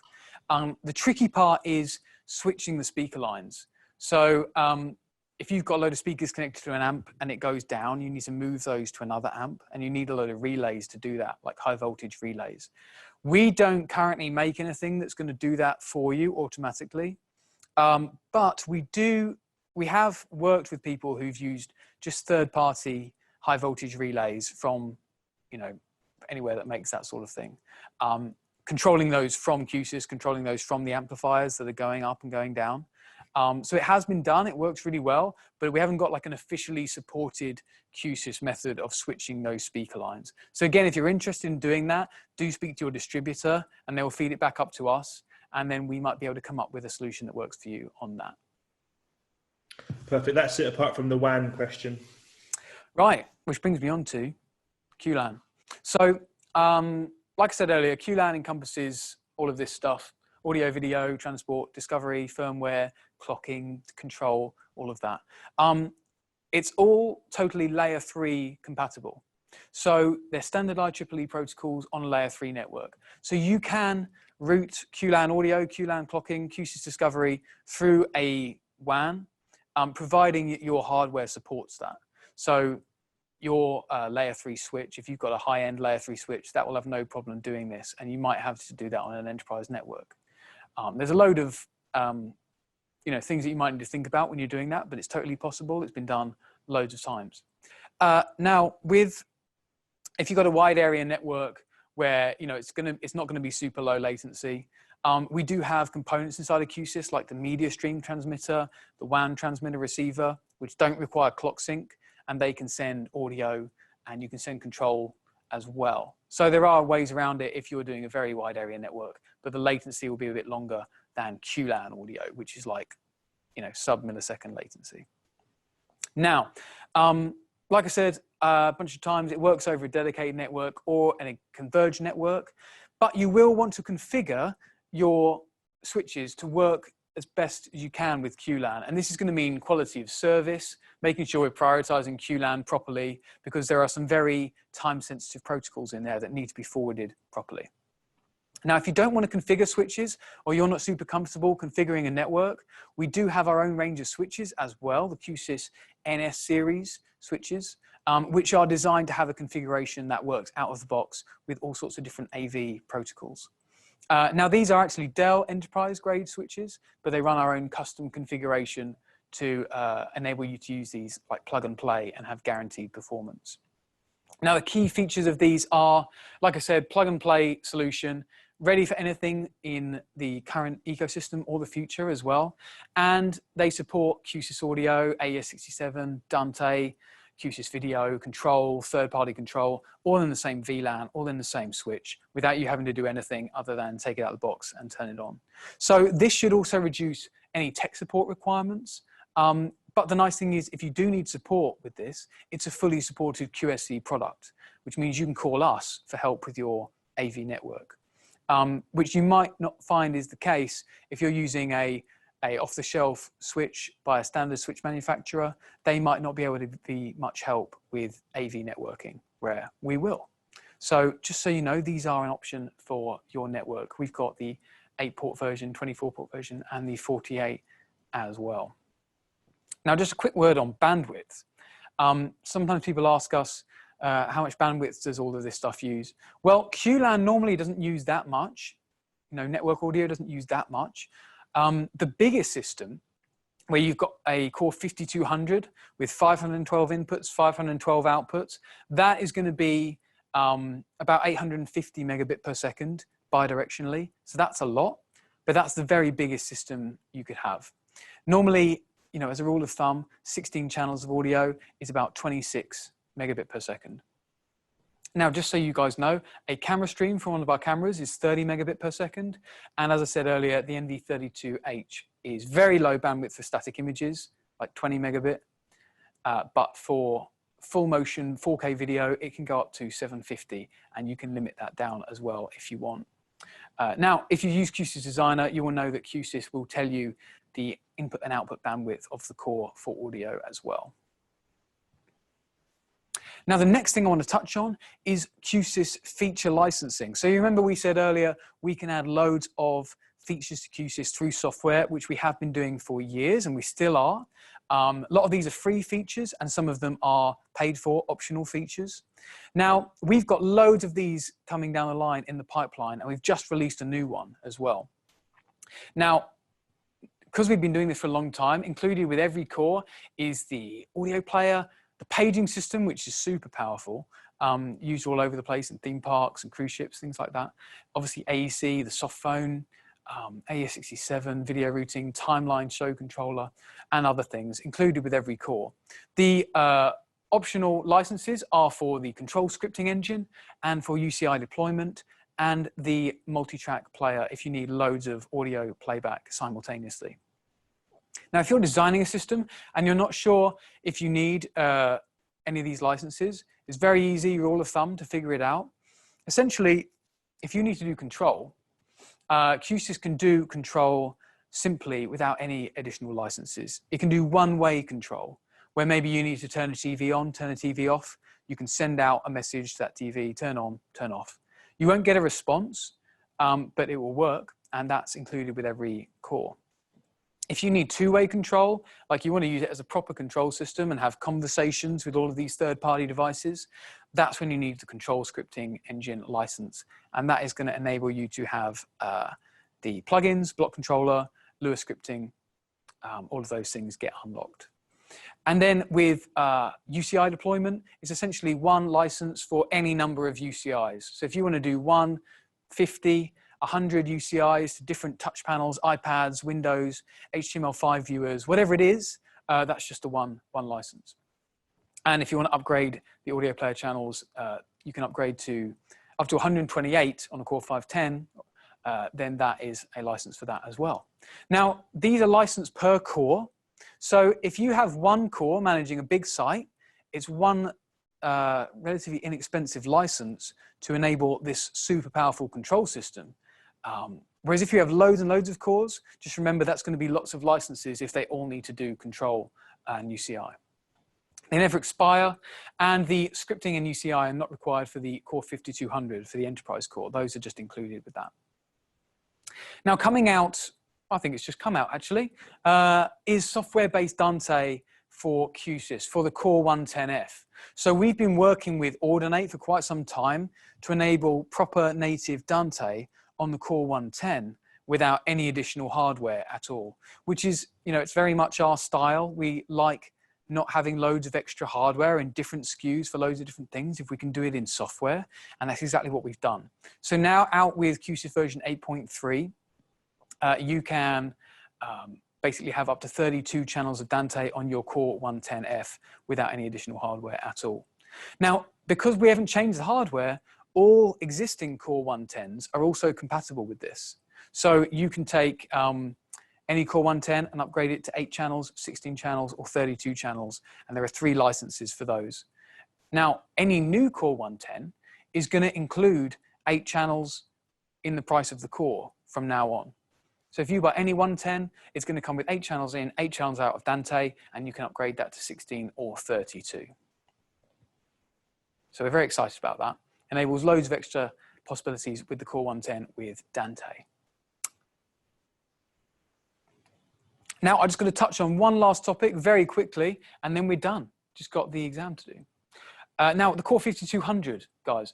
I just want to quickly touch on this. We're not going to go into detail on what you can do with it, because we already know what you can do with it. It's just way more powerful. You can see that this is a great big Dell server. And that is because, remember, all the Q-SYS cores are servers. They're all built off off-the-shelf IT hardware. And what we've done is essentially we've taken our whole Q-SYS software stack, taken it off of our own hardware and put it onto some off-the-shelf server. And it's just become the most powerful Q-SYS core, which is a really exciting bit of technology. You know, if you think about what else you could do with that, there's a whole load of possibilities when you have separate software and hardware that don't rely on each other all that much. Now, this is used for the largest systems, you know, great big football stadiums, buildings, anything where you need loads of processing power and loads of I/O capability. Remember, it is super powerful, all the way up there. And here are the numbers that you need to know about. So essentially, there's no local I/O, there's no cards. It's just a server, it's just processing. But we have 512 inputs, 512 outputs, QLAN or AES67. And then we have 160 AEC processors, which is quite a few.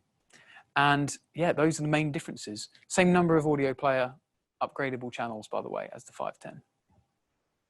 So you can see this can be used for the very biggest centralized systems. And now what I've done here is, this is the design we did earlier with the 510, and I've just copied and pasted it a lot.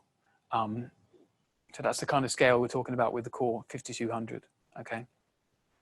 So guys, that's it. That's been Q-SYS Architect. That's the whole Q-SYS ecosystem. Let's just have a quick roundup of the main benefits. Essentially, because it's all one system that's all built to work within itself, it's all based on industry standards. It's really easy to design with, really easy to integrate together. Because you've already got that core, monitoring everything by design, it means it's really easy to do system-wide monitoring. If you can connect to the core, then you're already monitoring all of those devices from the core, and you can see that locally or in the cloud with Q-SYS Reflect. It's a single point of contact for consultancy, training, service, audio, video, or control. We're doing all of it, so you can just get in touch with us for any help with that. And as you've seen, because it's a very simple platform, but really scalable, that means if we start to centralize our systems, we're going to really minimize our hardware and programming costs on larger systems because we don't need loads of extra hardware.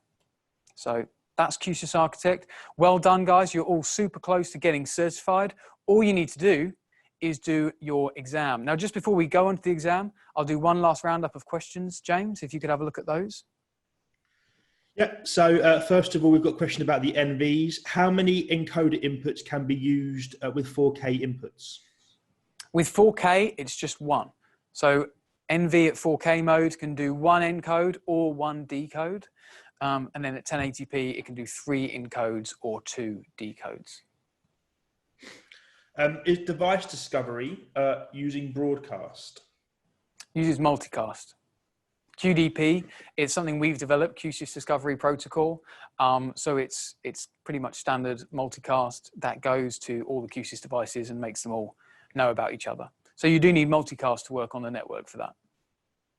Perfect. The NS switches, do they support AVB? No. Quick answer there. Yeah, AVB, for those of you who don't know, AVB requires specific switches that are certified. Q-SYS doesn't. Q-SYS works on any gigabit switch. So no, they're just standard enterprise grade switches with our config on it. Perfect. Around the licensing, when you're using a third-party control system like AMX or Crestron, do you need to buy the Q-SYS license, scripting license? You don't. So that's if you want Q-SYS to be your control system, then you buy the scripting engine license. What you're doing there is instead of doing that, you're buying a separate control system, and then you can control Q-SYS without any extra licensing or anything like that. Is when you want to use Q-SYS, the advantage is you can just buy a license instead of all that hardware, and then Q-SYS becomes your control system. Perfect. QLAN core-to-core streaming. Streaming, not screaming. Is it possible to send one stream to multiple cores? Yeah, it is, except, well, you can't send one stream to multiple cores, but you can send audio to multiple cores. So QLAN is always unicast by design. So that means if you want to send one core, if you wanted to send loads of streams to loads of cores, you need lots of QLAN transmitters in your design, which isn't super efficient. So if you're doing a lot of that, I would recommend just using AES67 instead. So instead of a QLAN stream, you can add an AES67 stream, and then that's going to be multicast, and then you can have one transmitter and loads of receivers. Perfect. Question about licenses again. Are the deployment software license and the engine, I'm assuming scripting license, the same?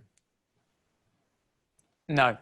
There's a UCI deployment license and a scripting engine license, which often are used together because often you want UCIs and third-party control. But scripting is for third-party control. UCIs is for the user interface deployment. You can have one without the other. So they are two separate things. Cool, perfect. Around Dante, the Dante licensing stuff, are we going to have Dante licensing on the 5200, and also do the 510Cs have the Dante license available?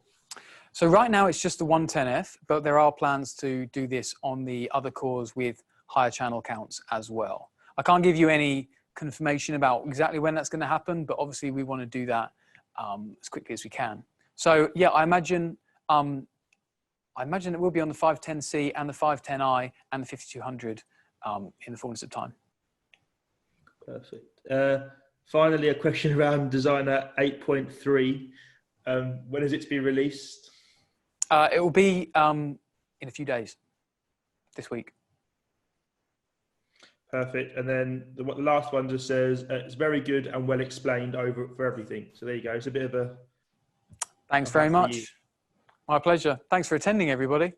Cool. So let's have a look at this exam. It's going to be very straightforward. It will just take us a couple of minutes. Now, what we're going to need to do for the exam is we need to go to training.qsc.com again. So by now you should all have an account for this. So go to training.qsc.com and log in. And once you're logged in, then you will, you won't see anything about Q-SYS Architect because it's kind of hidden away. So once you're logged in, then you go to this link here. So do that in another tab maybe, and then you'll come up to the Q-SYS Architect exam, okay? Once you complete that, you'll get the certificate in your training dashboard and you'll get a badge, you can put in your email signature and all that good stuff. And then guys, when you're done, we'd really appreciate it if you can do this survey here. This is gonna let you tell us about products you might want to see or other things like that, training you might want. This will just take you a minute to fill out. So if you do that, that will be great. Now I'm going to leave this up on the screen for you if you might want to screenshot it so you can make sure you have these links. We'll stay on the webinar for a couple of minutes and then we'll drop off. And while we're there, any other questions you have, feel free to drop them in the Q&A. So yeah, I've been James Martin with James Bean helping out, and this is Q-SYS Architect. And thanks a lot, everybody. I'm going to disappear. Have a good day.